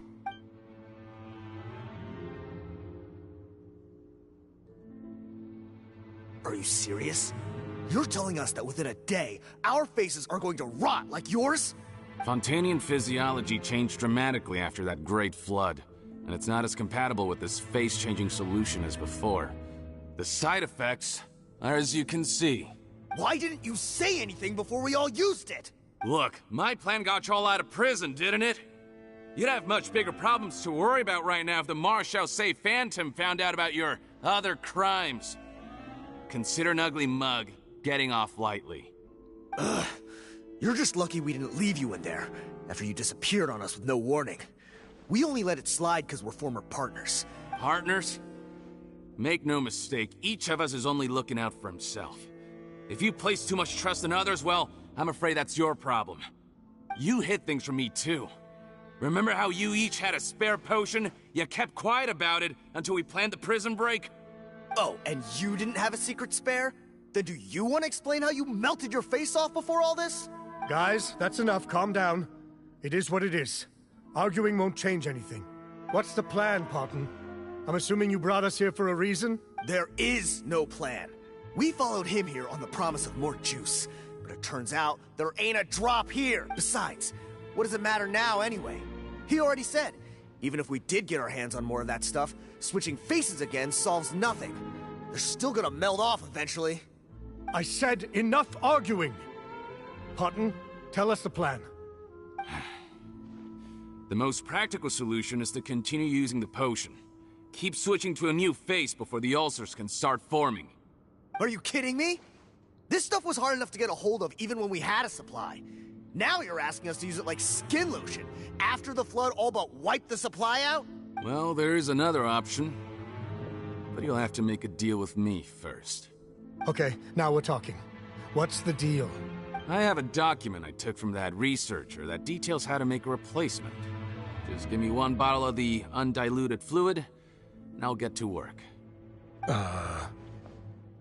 What's the problem? I thought you always kept reserves. Or do you really just have one spare bottle each? What do you think? That we were shipping them into the fortress of Meripede by the basket load? Well then, say hello to never showing your marred faces in public again. Ugh, I've heard enough! Get him! Let's see if that document even exists! Freeze! Marshal Say Phantom! What? Who let them in? Officer Morgan, before anything else, please find out Rawat's status. Rawat? I don't see him. Hand over the hostage now! If you want any chance of avoiding an extension to your sentences. Spare us your condescending attempts to coax us back to our cells. You think we're looking to negotiate? Rawat is dead. Pardon? Arrest them all! Don't let anyone get away!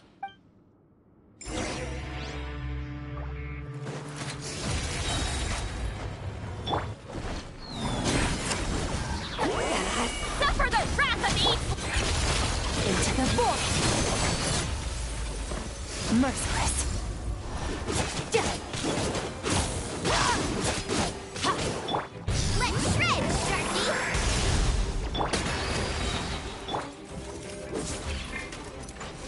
Let's see! Don't be nervous! Just relax! Let's ride! Get to work! Keep lolling! Eat Papa! Get him! Billowing surge! Allow me! Merciless! Paradigm shift! Yeah! He might feel a little prick! Calm down! Suffer the wrath of the Eat Flea! Check this out! Best of luck! Fearless! Another star goes out! Huh. Gotta say, I never expected to see the head nurse in combat.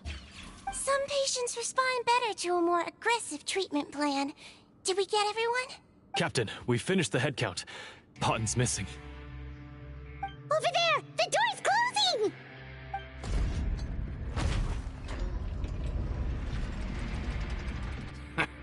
One group trying to arrest me, another trying to hunt me down. Good.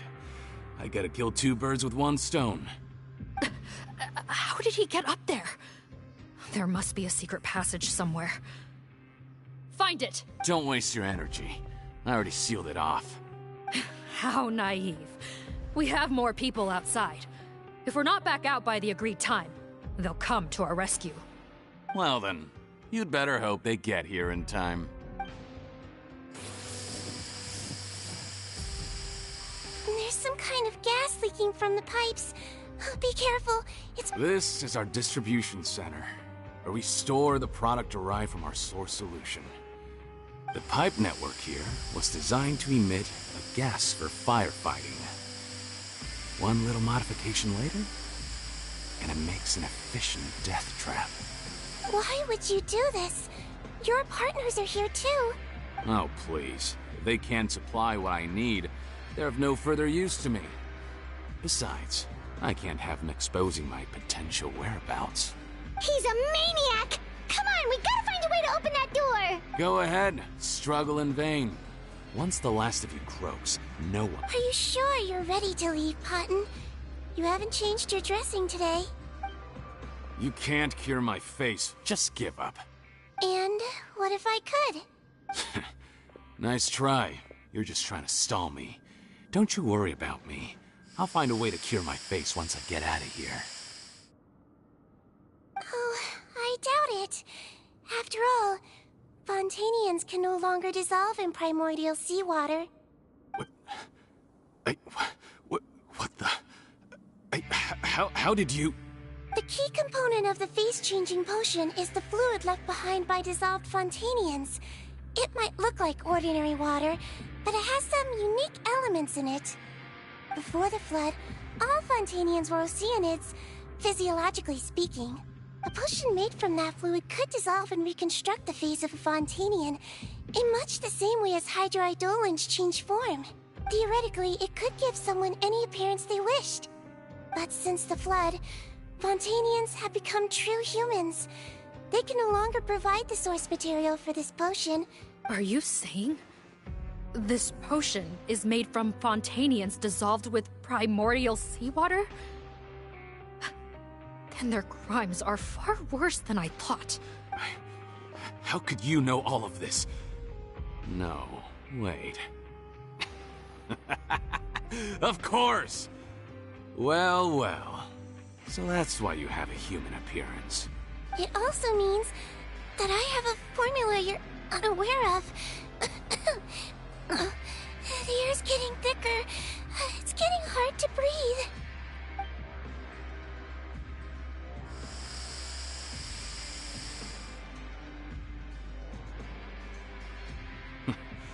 I might get to make a deal today after all. Alright, keep talking. How do you intend to give me the formula? Oh, it's not a formula, but a finished product. I have a bottle of it right here. What? When I tried Rawat's skincare product, I noticed it had a certain special component in it. So I had my friends gather some other ingredients for me, and sure enough, a little experimenting later, I'd produced the potion. I'm guessing his skincare lotion contains the fruits of your joint research? Huh. Impressive guesswork. Yeah, we were his supplier for some of the raw ingredients. But it only contains a tiny amount of the active ingredient. The effect is minuscule compared to the undiluted fluid. Well, I found a way to reverse the dilution process, giving the skincare lotion a similar effect to the fluid it is derived from. That's impossible. If I tell you some of the ingredients, I think you can figure it out. First, you need to combine tainted hydrophantasm tissue with transoceanic pearls at a ratio of around 3 to 7. Tainted hydrophantasms and transoceanic pearls. I see. Can't believe I never thought of that. So, can we make a deal? Sounds good to me. There's a delivery pipeline beneath this window. Drop the potion in, and I'll release you all. Nope, not trusting you that easily. You're like those naughty kids who try to hide their illness. Open the sluice gate first, then I'll hand you the potion. Even if you're not bluffing, your potion won't cure my face permanently. You really think you have any leverage here? I'm not closing the valve this time. What? Fine, then I'll just stand here with the potion in my hand. And when I faint from the poison, I'll drop it and it'll be destroyed. No.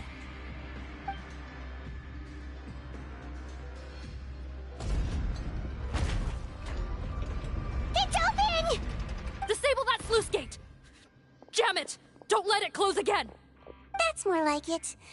In that case, a promise is a promise. Head nurse, there's too much poison gas in here. We have to leave, now!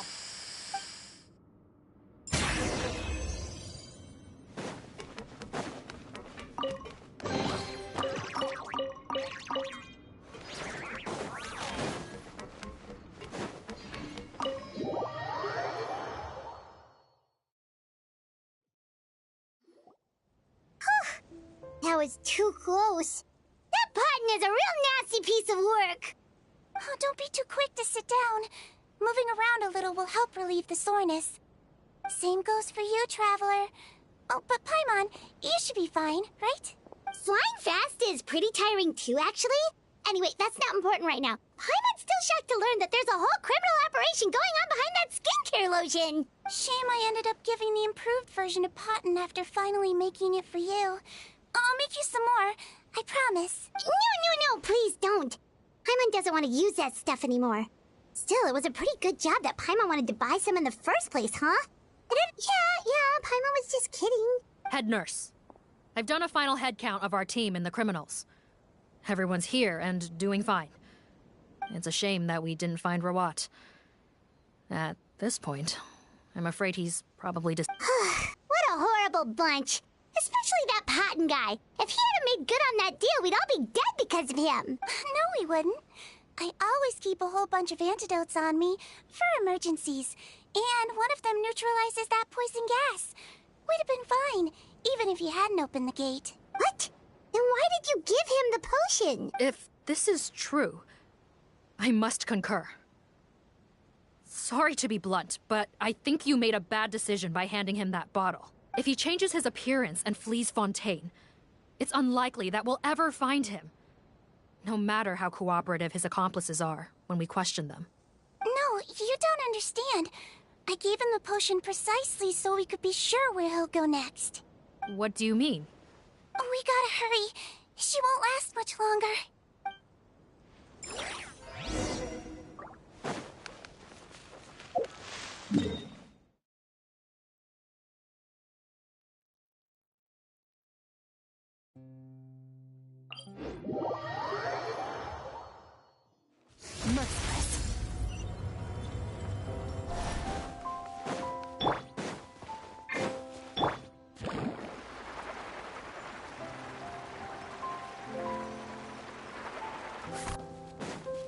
we go. Carving waves!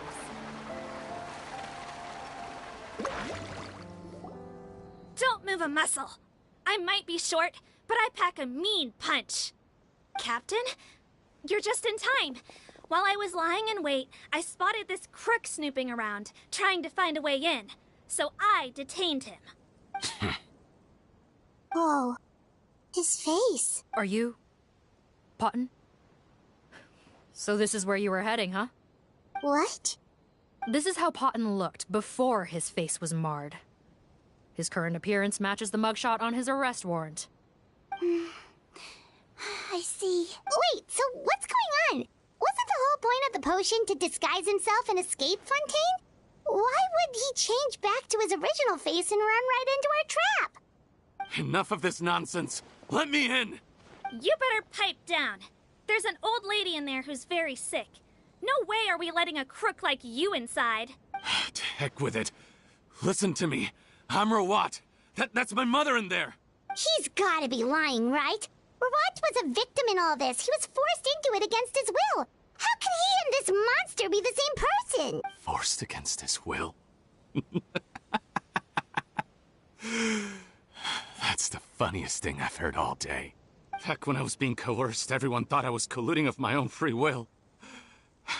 And then when I actually became a criminal in my own right, you all suddenly thought I must be under duress.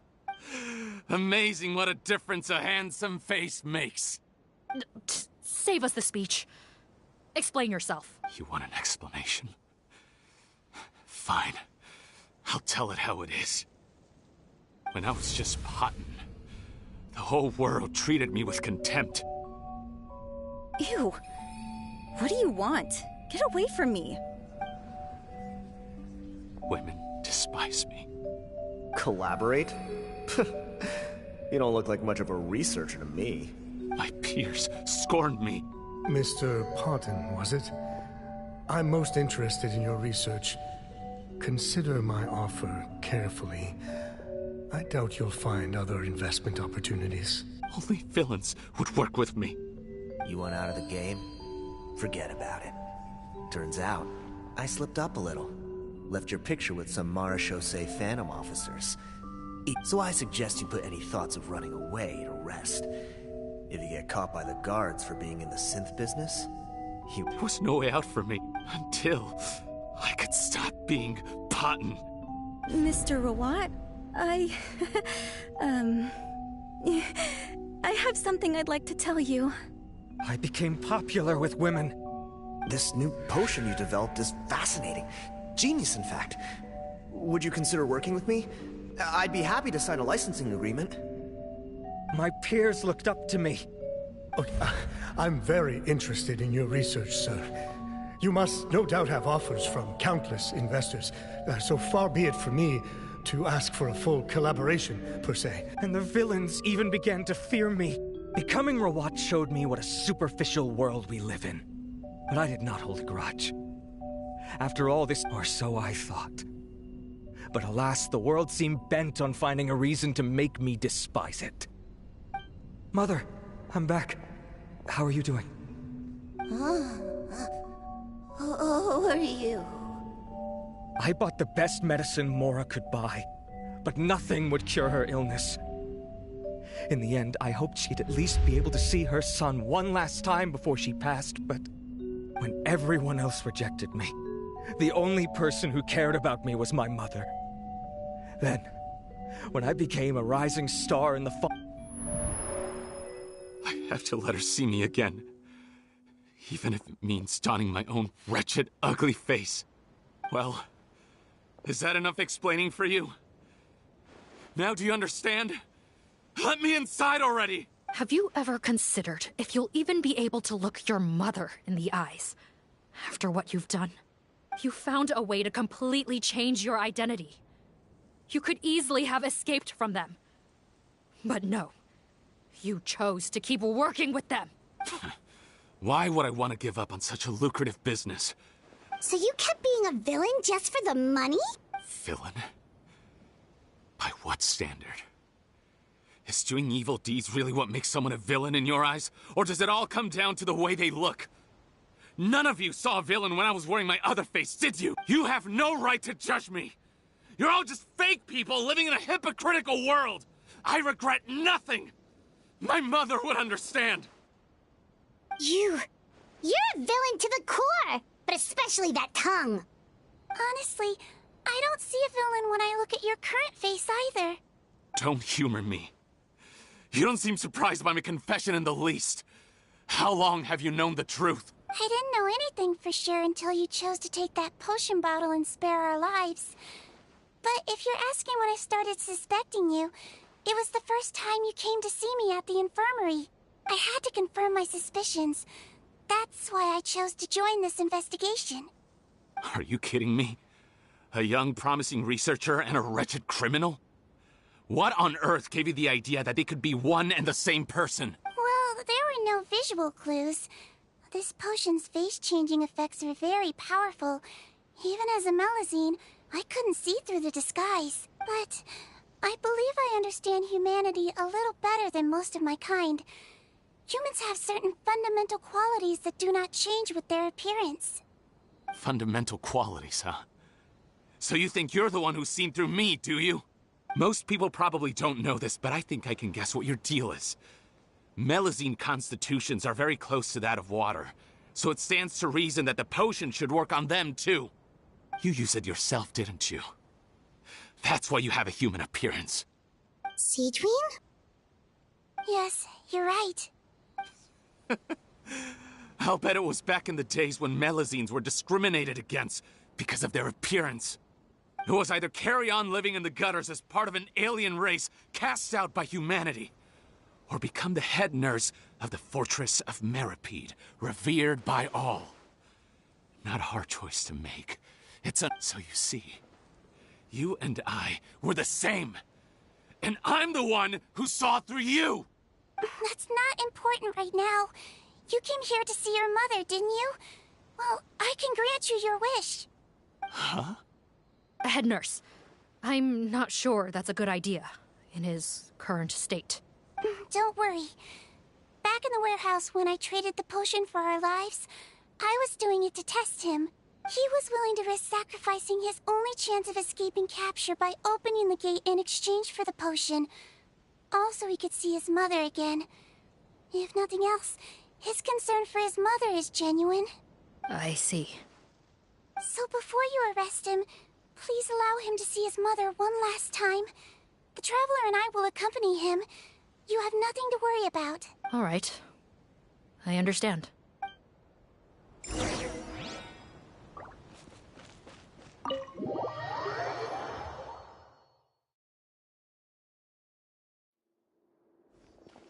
Mom? It's me, Potton, your son. You recognize me now, don't you? Mom, what's wrong? I'm sorry, but I have some bad news. I examined your mother last time we were here, and it appears that due to her prolonged fever, she's lost her eyesight. What? Your appearance no longer has any bearing on her ability to recognize you. But there are always other ways to remind our loved ones who we are. Wouldn't you say? No, it can't be. Please, Mom, open your eyes. It's me, your son, Potton. If you really can't see my face, then here, take my hand. Tell me you feel your son's hand. I've done so much to get to this point. Please, you have to recognize me. No. The temperature of his palm must have changed. I'm sorry. It seems I couldn't bring him back to you after all.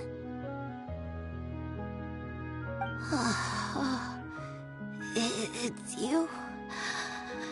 Thank you.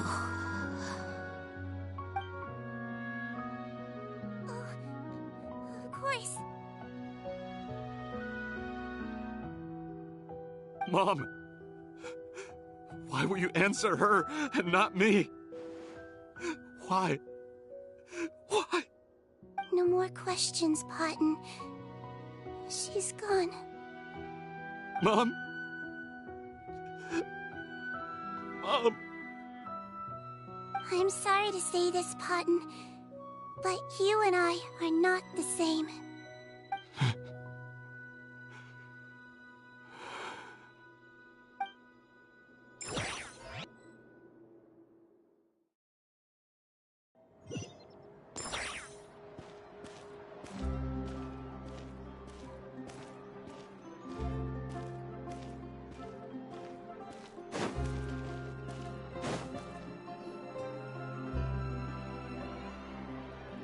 The wait is over, everyone! The sale of our new skincare product, Romaritime Essence, will now begin. Another skincare promotion! And it's selling as fast as last time. Wonder what people would think if they knew what was in the last batch. Oh, Sigewinne's here too! Hey, Sigewinne! Oh, Traveler Paimon, hello! Oh, I hope you two got a good rest yesterday after all your hard work. Of course! Nurse's orders, right? Anyway, are you here to take notes for your next article? Actually, I'm mostly here to help Officer Morgan wrap up yesterday's case. Ah, that reminds Paimon. That stuff sold like crazy, didn't it? Is it gonna cause huge problems? Nope, there's nothing to worry about. Unless modified, Butterfly Dew is an excellent skincare product that's completely safe to use. Besides, officers have already retrieved all Butterfly Dew purchased on the market. Now it's just a matter of disposal. After consulting Monsieur Nervulette, I came up with a way to neutralize any harmful effects, so it'll evaporate naturally without polluting water or soil. Wow, it's Sigewinne to the rescue again! Thank you for serving as our consultant, head nurse. All the butterfly dew we recovered has been disposed of, according to your instructions. Great! Good job, everyone! Also, you mentioned you wanted a copy of Rawat's interrogation records. Well, technically, Potton's records. Anyway, I have them with me. Here. After he saw his mother for the last time, it was like all his mental defenses came crashing down. He put up no resistance during the interrogation, and answered all our questions. We learned a lot. Apparently, the formula was something he discovered by chance, while helping the criminal gang produce synth. Later, he came up with the idea to dilute it, and use the resulting substance as a skincare product. Their supplier was Vache. But you could also argue that they were the ones doing him a favor. It made for a seamless collaboration. Vache again, huh? Is there still no end to the harm he caused? Make no mistake. The crimes of Vache and his accomplices will come to an end. It's only a matter of time. Since the flood cut off their supply of primordial seawater, they've been forced to resort to riskier methods, like using their private reserve to attack people on the street. After receiving numerous— That sounds more like it! Based on what he told us in his confession, we pretty much had him backed into a corner, even though he made a point of distancing himself from the gang while disguised as Rawat. He tried to throw us off his tail by reporting his accomplices, giving him enough time to transform back into Potton and see his mother one last time. But there was one thing he hadn't anticipated. Even though Potton had been missing for a long time, we were very much still on the lookout for him. So he tried this once before, huh? Guess he really did want his mother to see him again. But in the end... Looking at the interrogation records, it seems like he spent the first sum of money he earned as Rawat on his mother's treatment. Yes, which is why I suspect that his initial motive for using the potion was not personal greed, but a desire to become somebody who had the power to save her. Even so, he went too far. I understand. Thank you for bringing me these records. Why did you want them anyway? Potton was one of my patients, so I need to put together a medical file for him. My teacher always stressed that a person's life experiences are just as important to their file as their medical history. Why are you still treating him like your patient? Isn't he kind of beyond redemption now? That may be true, but a patient is a patient, regardless of the choices that bring them to my care. One last thing, head nurse. Please keep everything you know about this potion a secret. It would be for the best if most of Fontaine knows nothing of its existence. I know... Of course! Not to worry. Thank you for understanding. I'll take my leave then.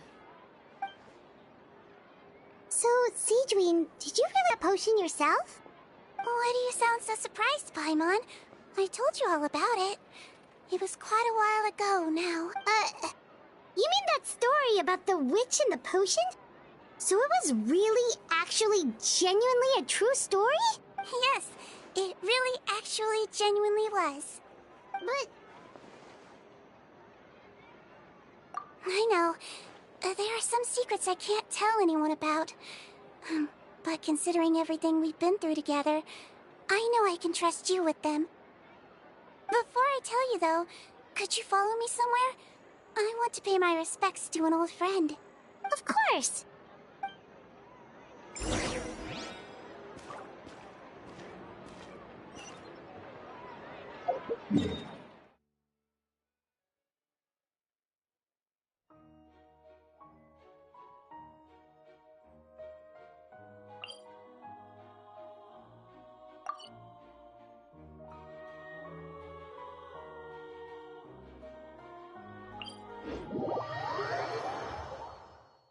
Woohoo! Let's ride!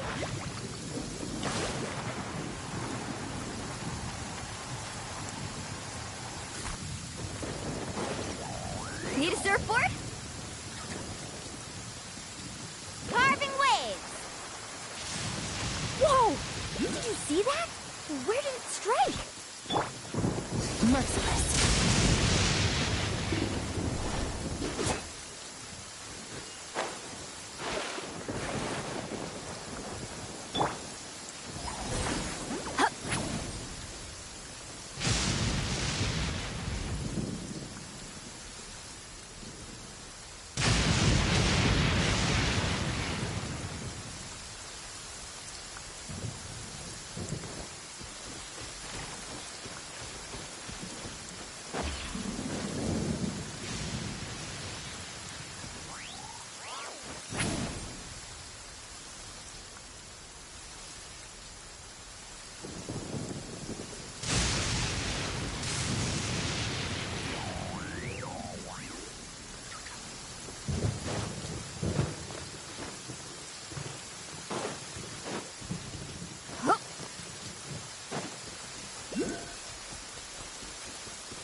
Nervalette and Risley, they're here too!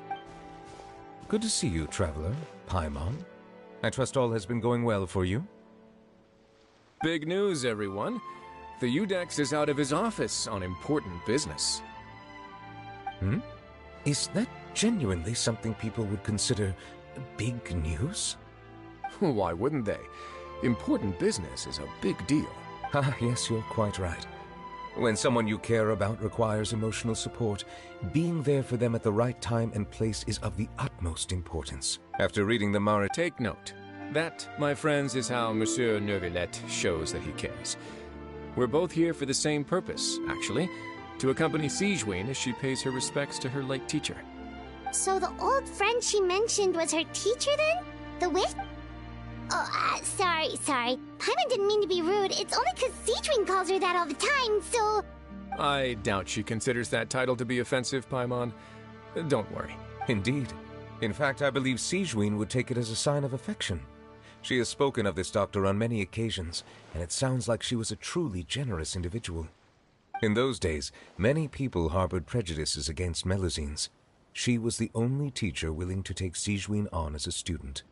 Wow. It's really nice of you two to be here for Sigewinne. Guess you guys really look out for your younger colleagues, huh? Younger colleague? Well, that might be true for the Udex, but I'm not sure I can say the same. Sigewinne served a sentence in the fortress of Meripede hundreds of years ago, and after she did her time, she decided to stick around.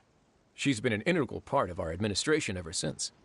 Strictly speaking, the head nurse has been around longer than most people in the fortress, myself included. Pretty sure that makes me the younger colleague. She served a sentence? Yes. Long before I became Udex, there was an ancient law in Fontaine that prohibited any attempt to transform another species into a human. Initially, I and most researchers believed this law to have been imposed due to ethical concerns. But now, it seems more likely that the law was nothing more than an insurance policy, a way for Egeria to ensure that her people would remain insulated from the truth, thus enabling them to lead more straightforward, happier lives. Ignorance is bliss, as they say. Sigewinne had her reasons for choosing to obtain a human form, but the act was nonetheless in clear violation of the law. Could you tell us a little bit more about what happened back then? Certainly. Sigewinne does not object to her close friends learning about her history. In fact, I first learned of it myself because she confessed the truth to me of her own volition.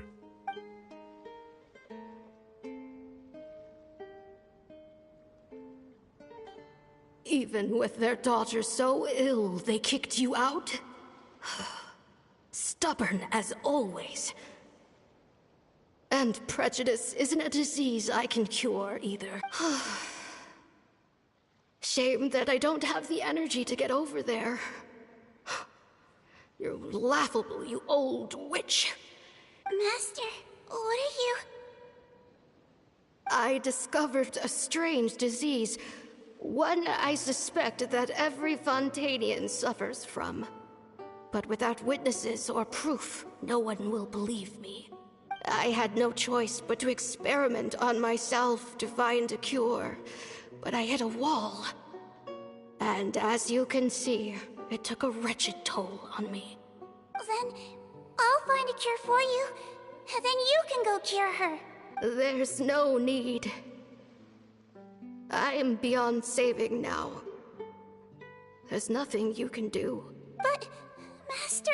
As I said before, a doctor's duty is to treat whatever ailments they can. I know, but they don't trust me at all.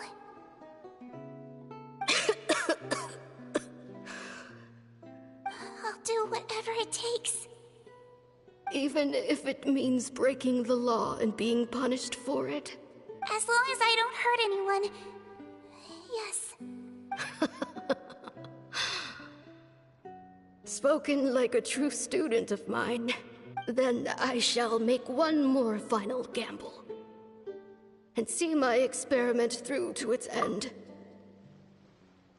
If I am able to work this miracle, then I will have found a way. If not, then it means there is one more disease in this world that I cannot treat.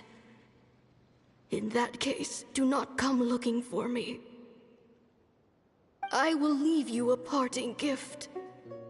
An accidental discovery happened upon through my study of this strange disease.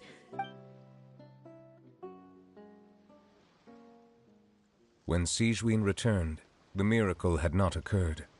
She found a potion bottle and a note on the table. After using the potion as instructed, she gained her current form, breaking, and after I had confirmed the veracity of the events, I gave my verdict. So that's what happened. I fear Sigewinne only understood the full story after the truth about the dissolution of Fontanians was uncovered. When I reflected on all this with that knowledge in hand, I felt a deep sense of regret. After the final details of the events surrounding Sigewinne's transformation came to light, I checked several sources and, thankfully, the legal code does not require Sigewinne to shoulder any additional punishment. Wonder how she feels about all this. Since she invited you here, I imagine she intends to speak of these matters with you, no? Off we go. Hold the line.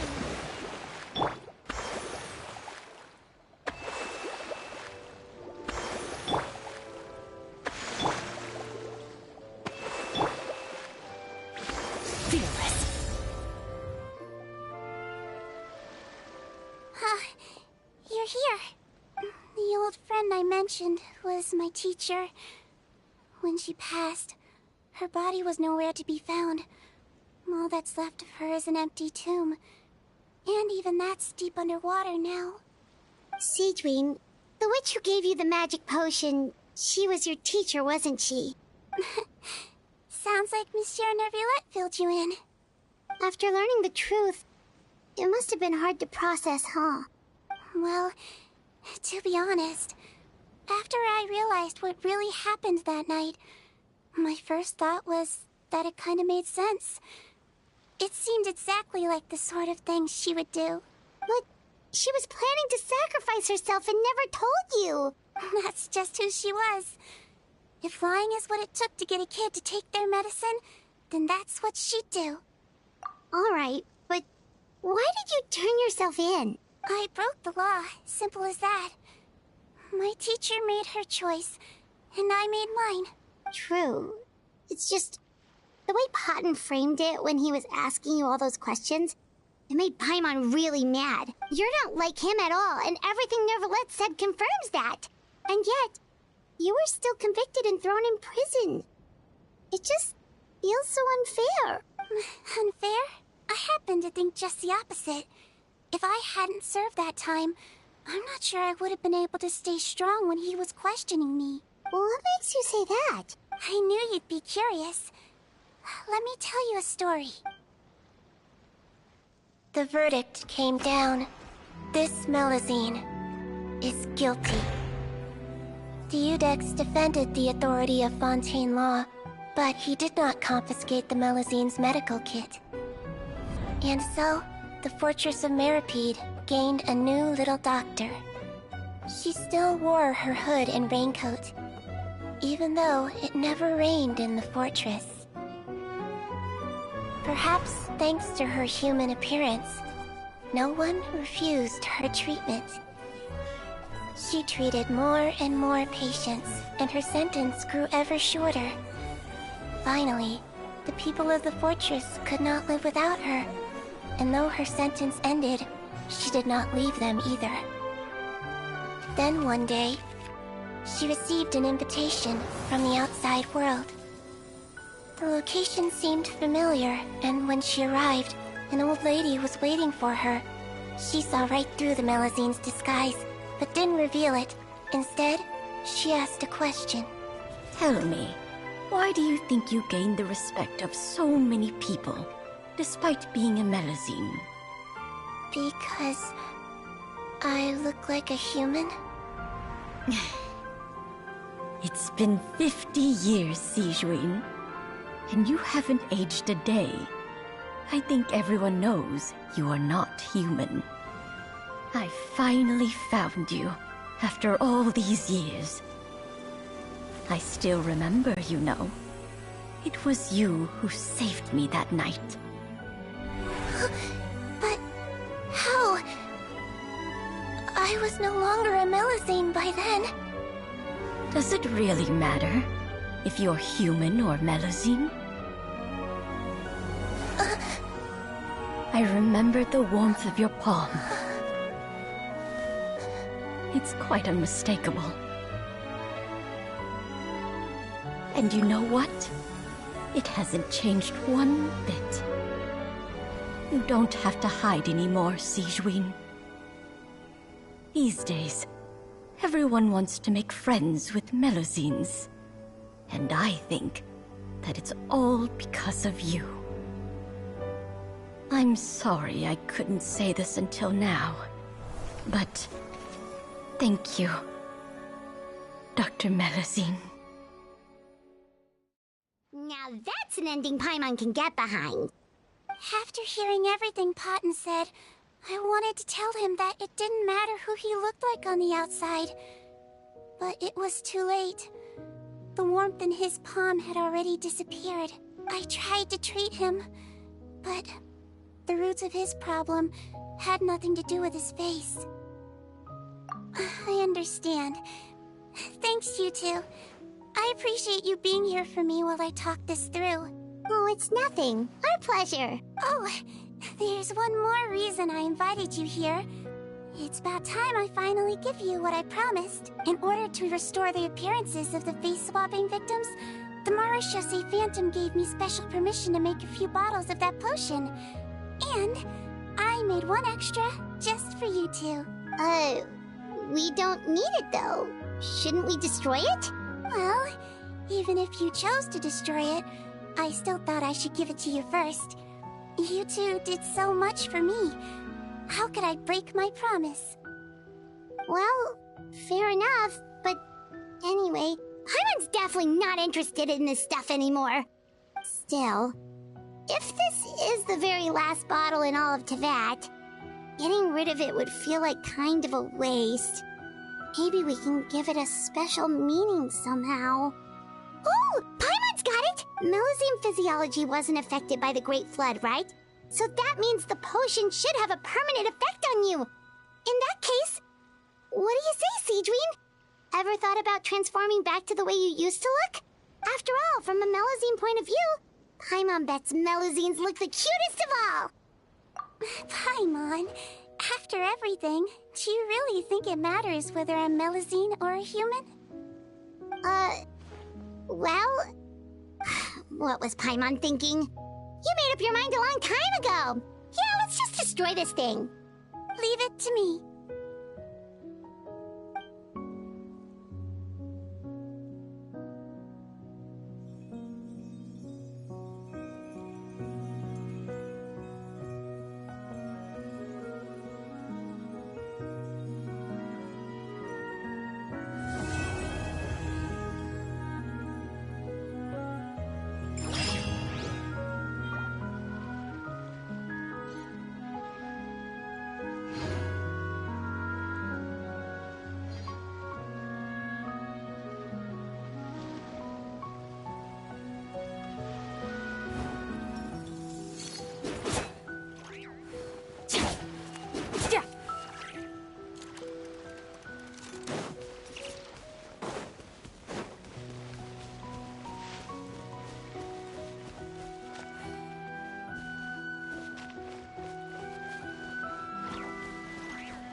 I'd like to stay here with my teacher for a little longer.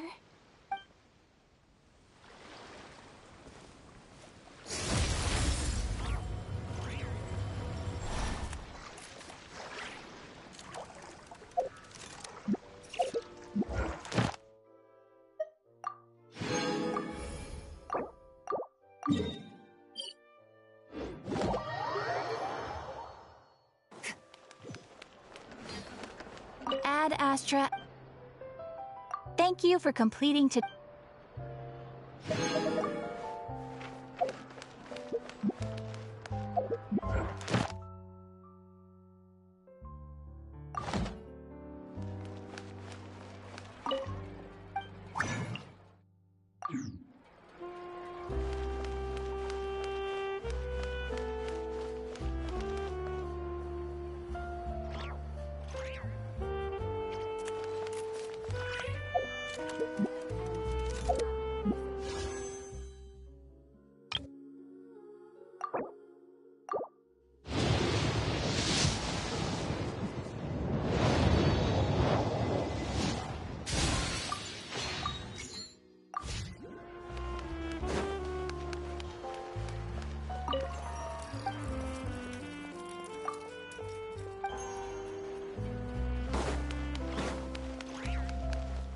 bad, Astra.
Ground here is perfect for sliding around with a surfboard.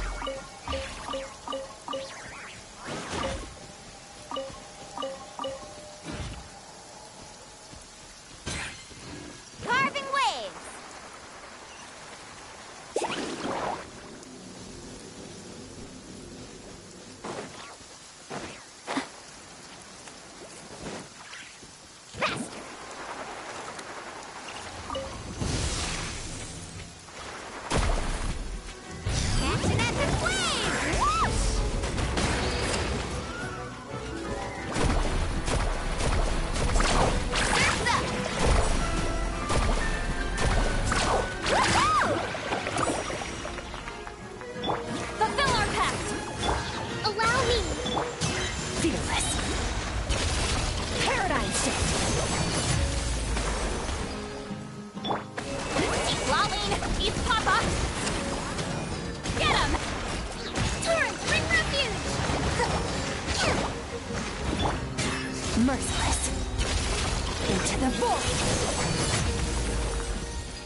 star goes out.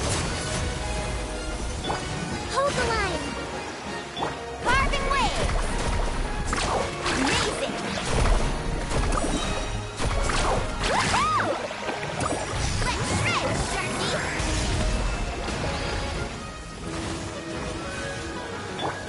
Rest and rebuild. Merciless. Into the void.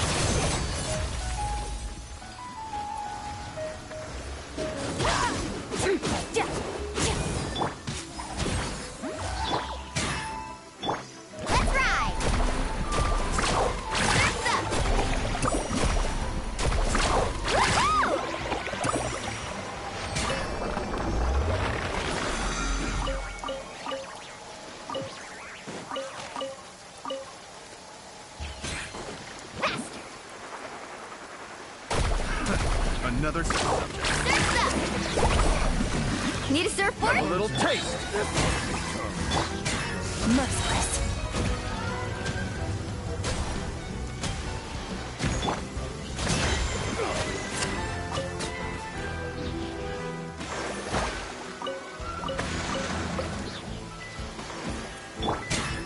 Fulfill our pact.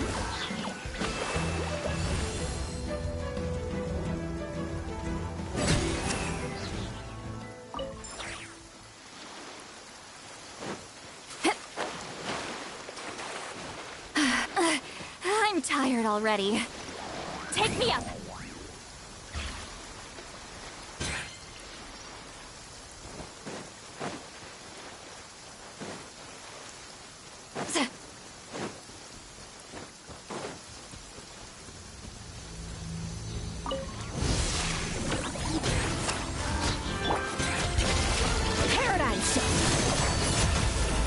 Annihilate.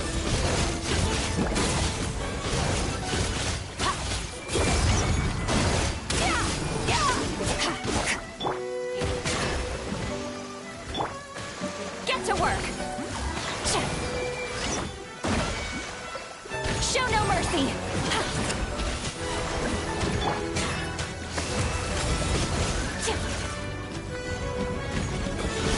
Mine to wield.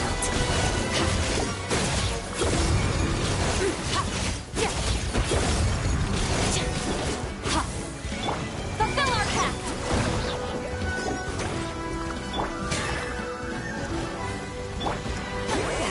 Suffer the wrath of the Eatsley! Merciless. And never straw goes out!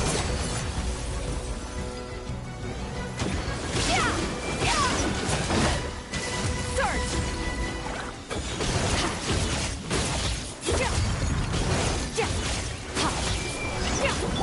Get to work!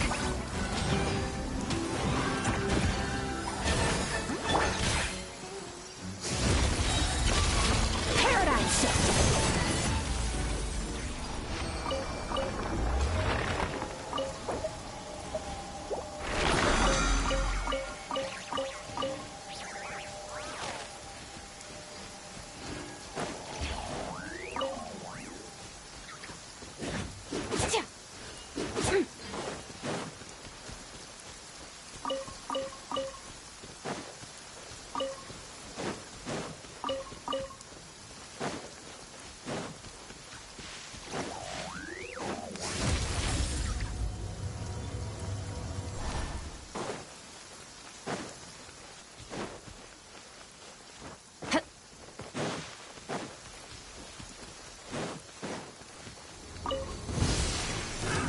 Another test subject. Fulfill our pact!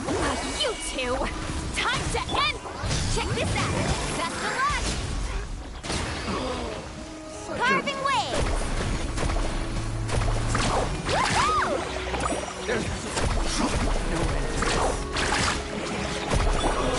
Merciless. Once in a while, I find myself gazing up at the stars. I know it's just a false sky, but I can sense that the Creator had a romantic vision of the cosmos. Faced with the unfathomable vastness of time and space, humanity looks to history books to preserve a piece of themselves for the ages. And I think the Creator...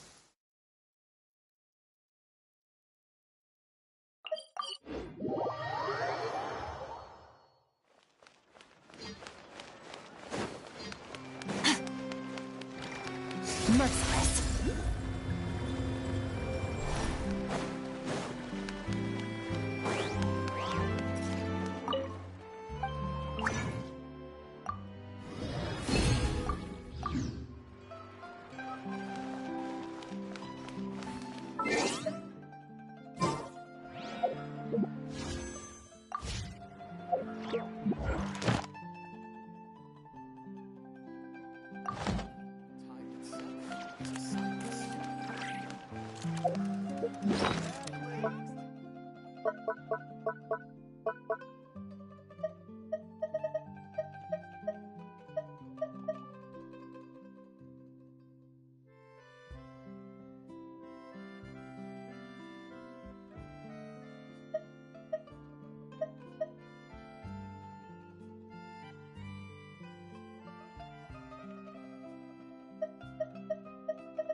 treasure buried in time.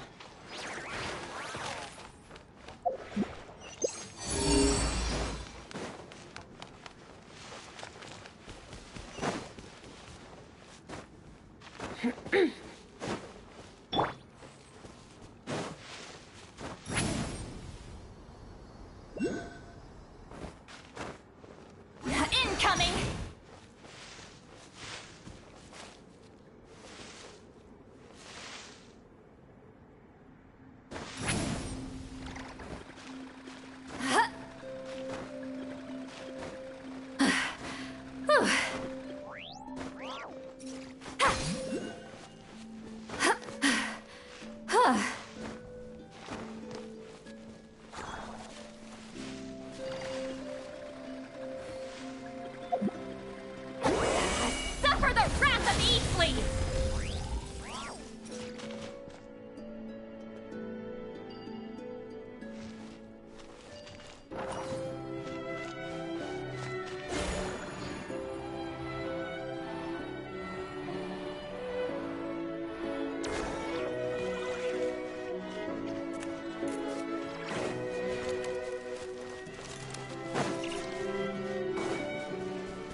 Into the void!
The abyss is like the world's shadow.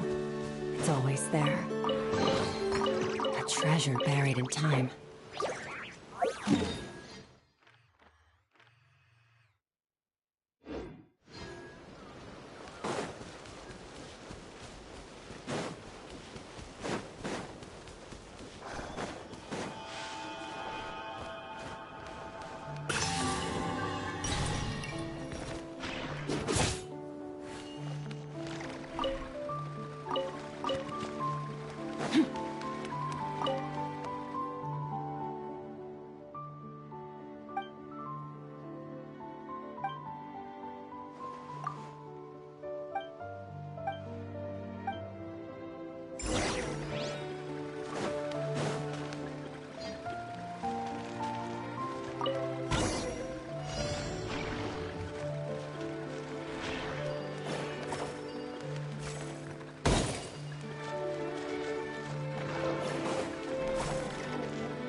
hard work is paying off, as it should.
Treasure buried in time.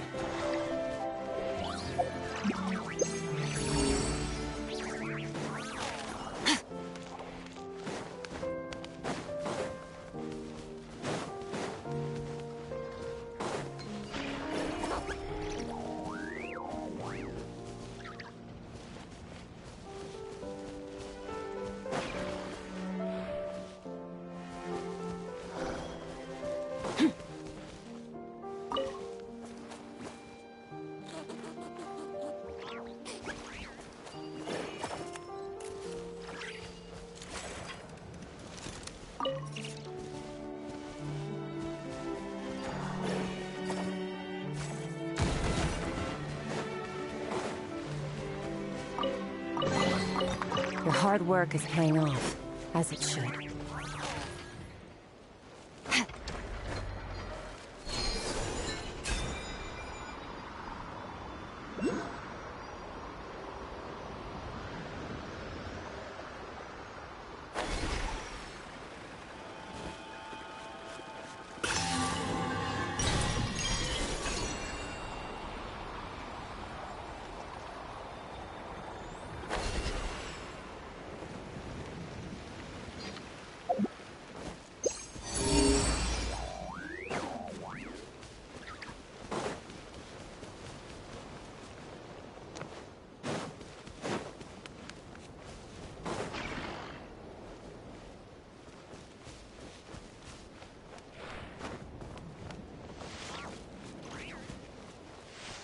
Extinguished!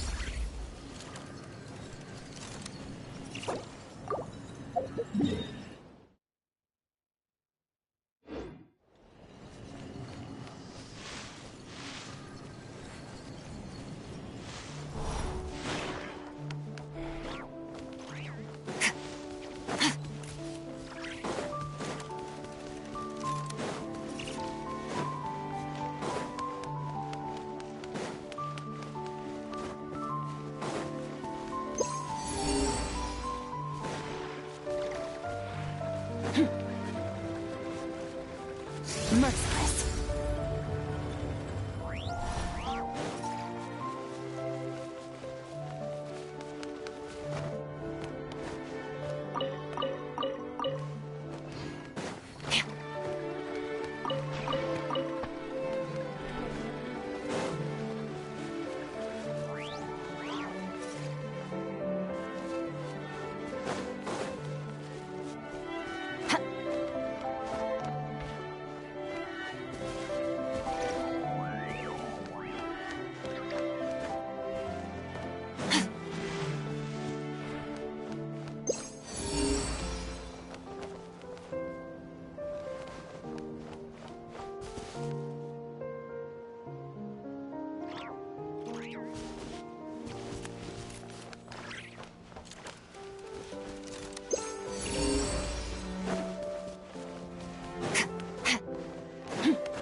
Merciless.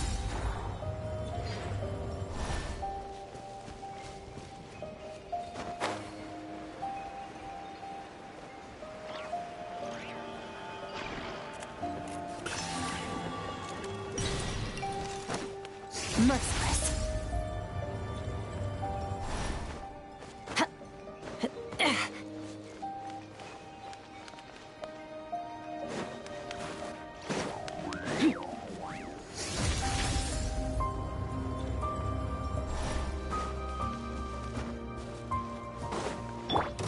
Get to work! Catching at the flame! Another star goes out!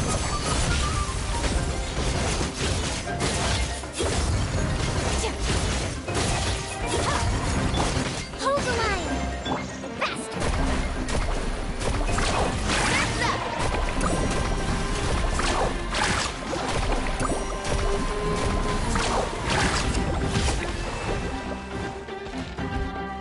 That's Show no mercy!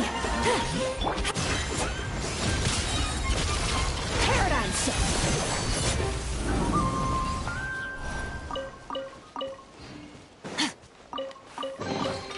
A treasure buried in time.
Merciless.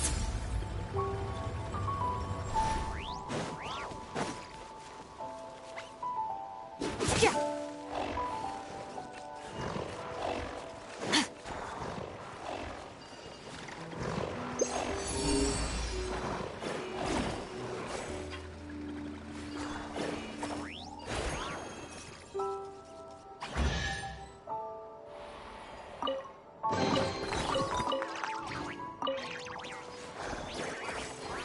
Merciless.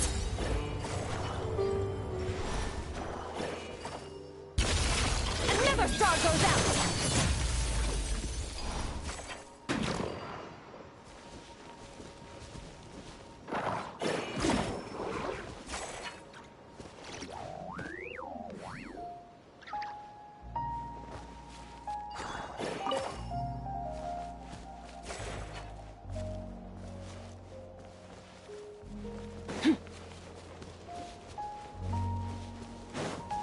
Merciless.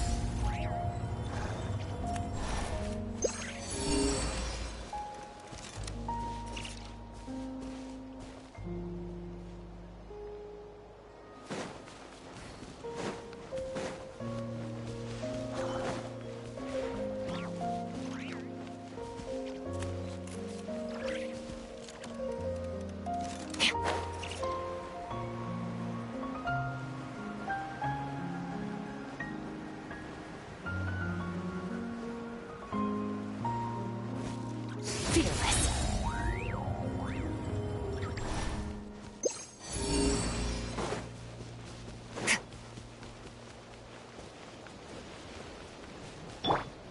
Rise like smoke! Is it too much to carry? Here, let me help.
Incoming!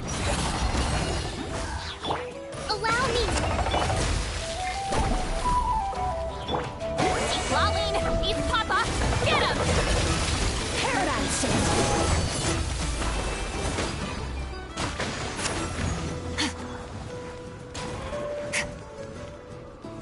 Fearless.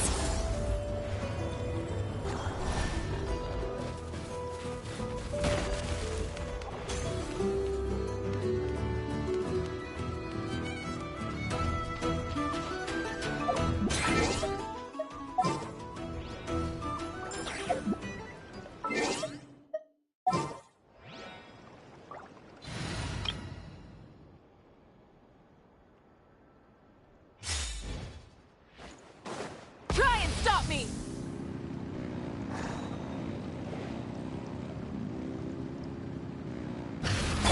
Let's light it up! Everybody stand back! Bring it! Fulfill our pact! Sha! Ha! Sha! Sa! Ha! Ha! Sha! Suffer the wrath of the light of the blazing sun!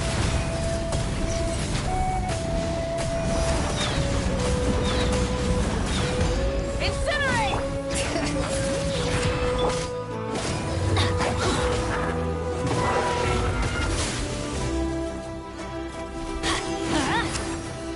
Bring it! Show no mercy! Pyroclastic surge! The rewards of an adventure worth remembering.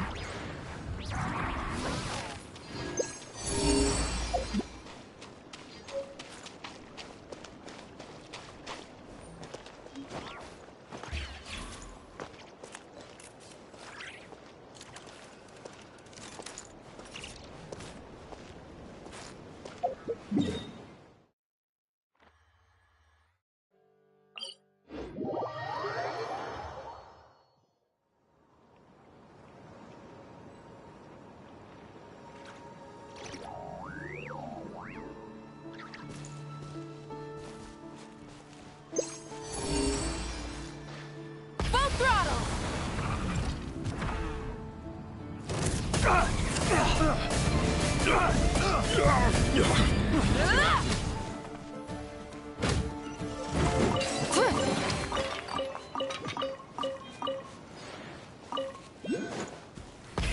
Rev the engines!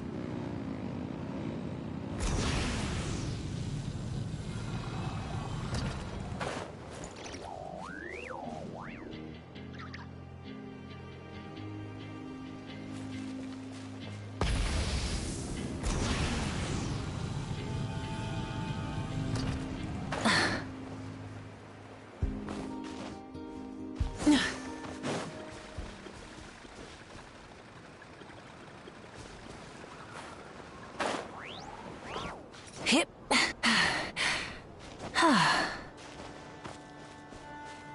Try and stop me!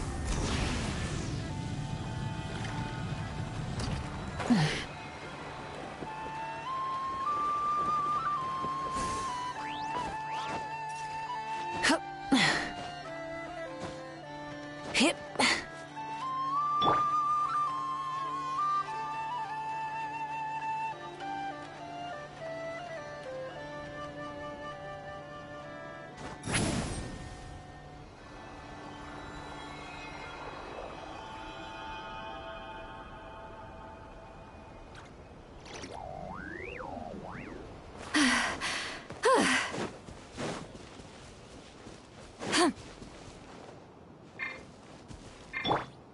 Full throttle!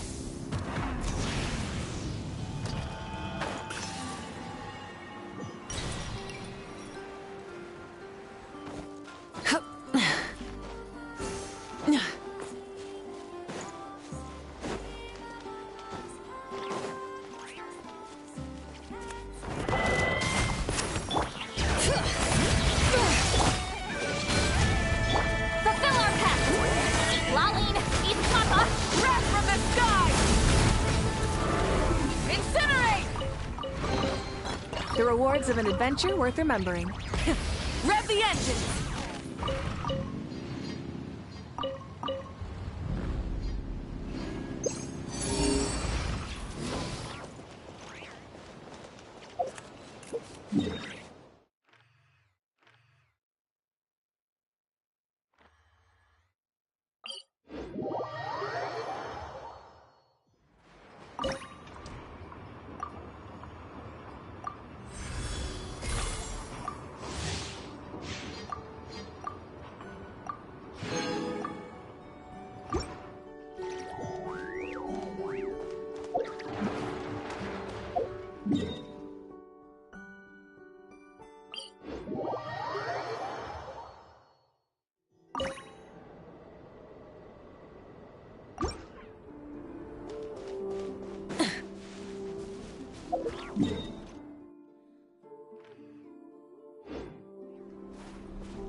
The rewards of an adventure worth remembering.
Burn it down!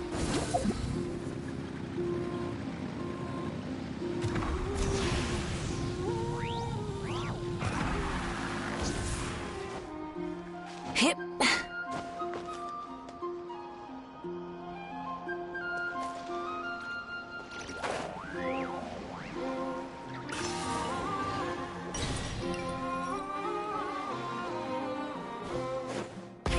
Rev the engines!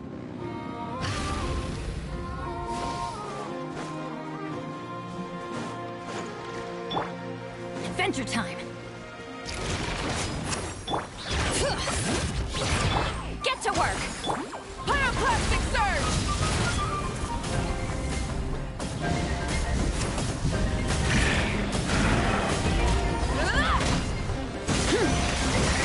Rise with the sun!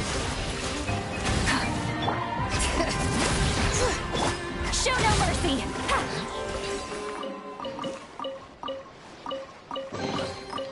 Go on, take them.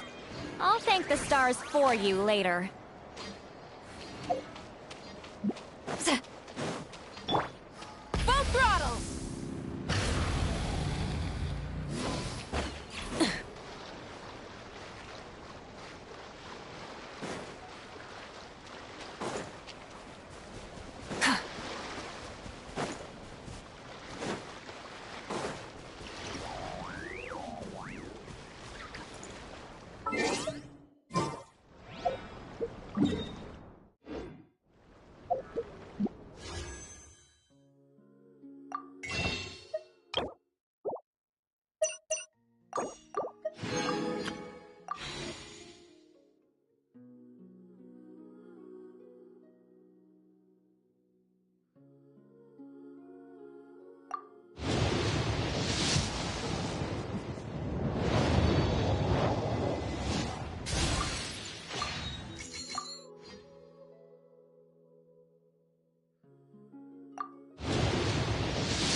Try and stop me!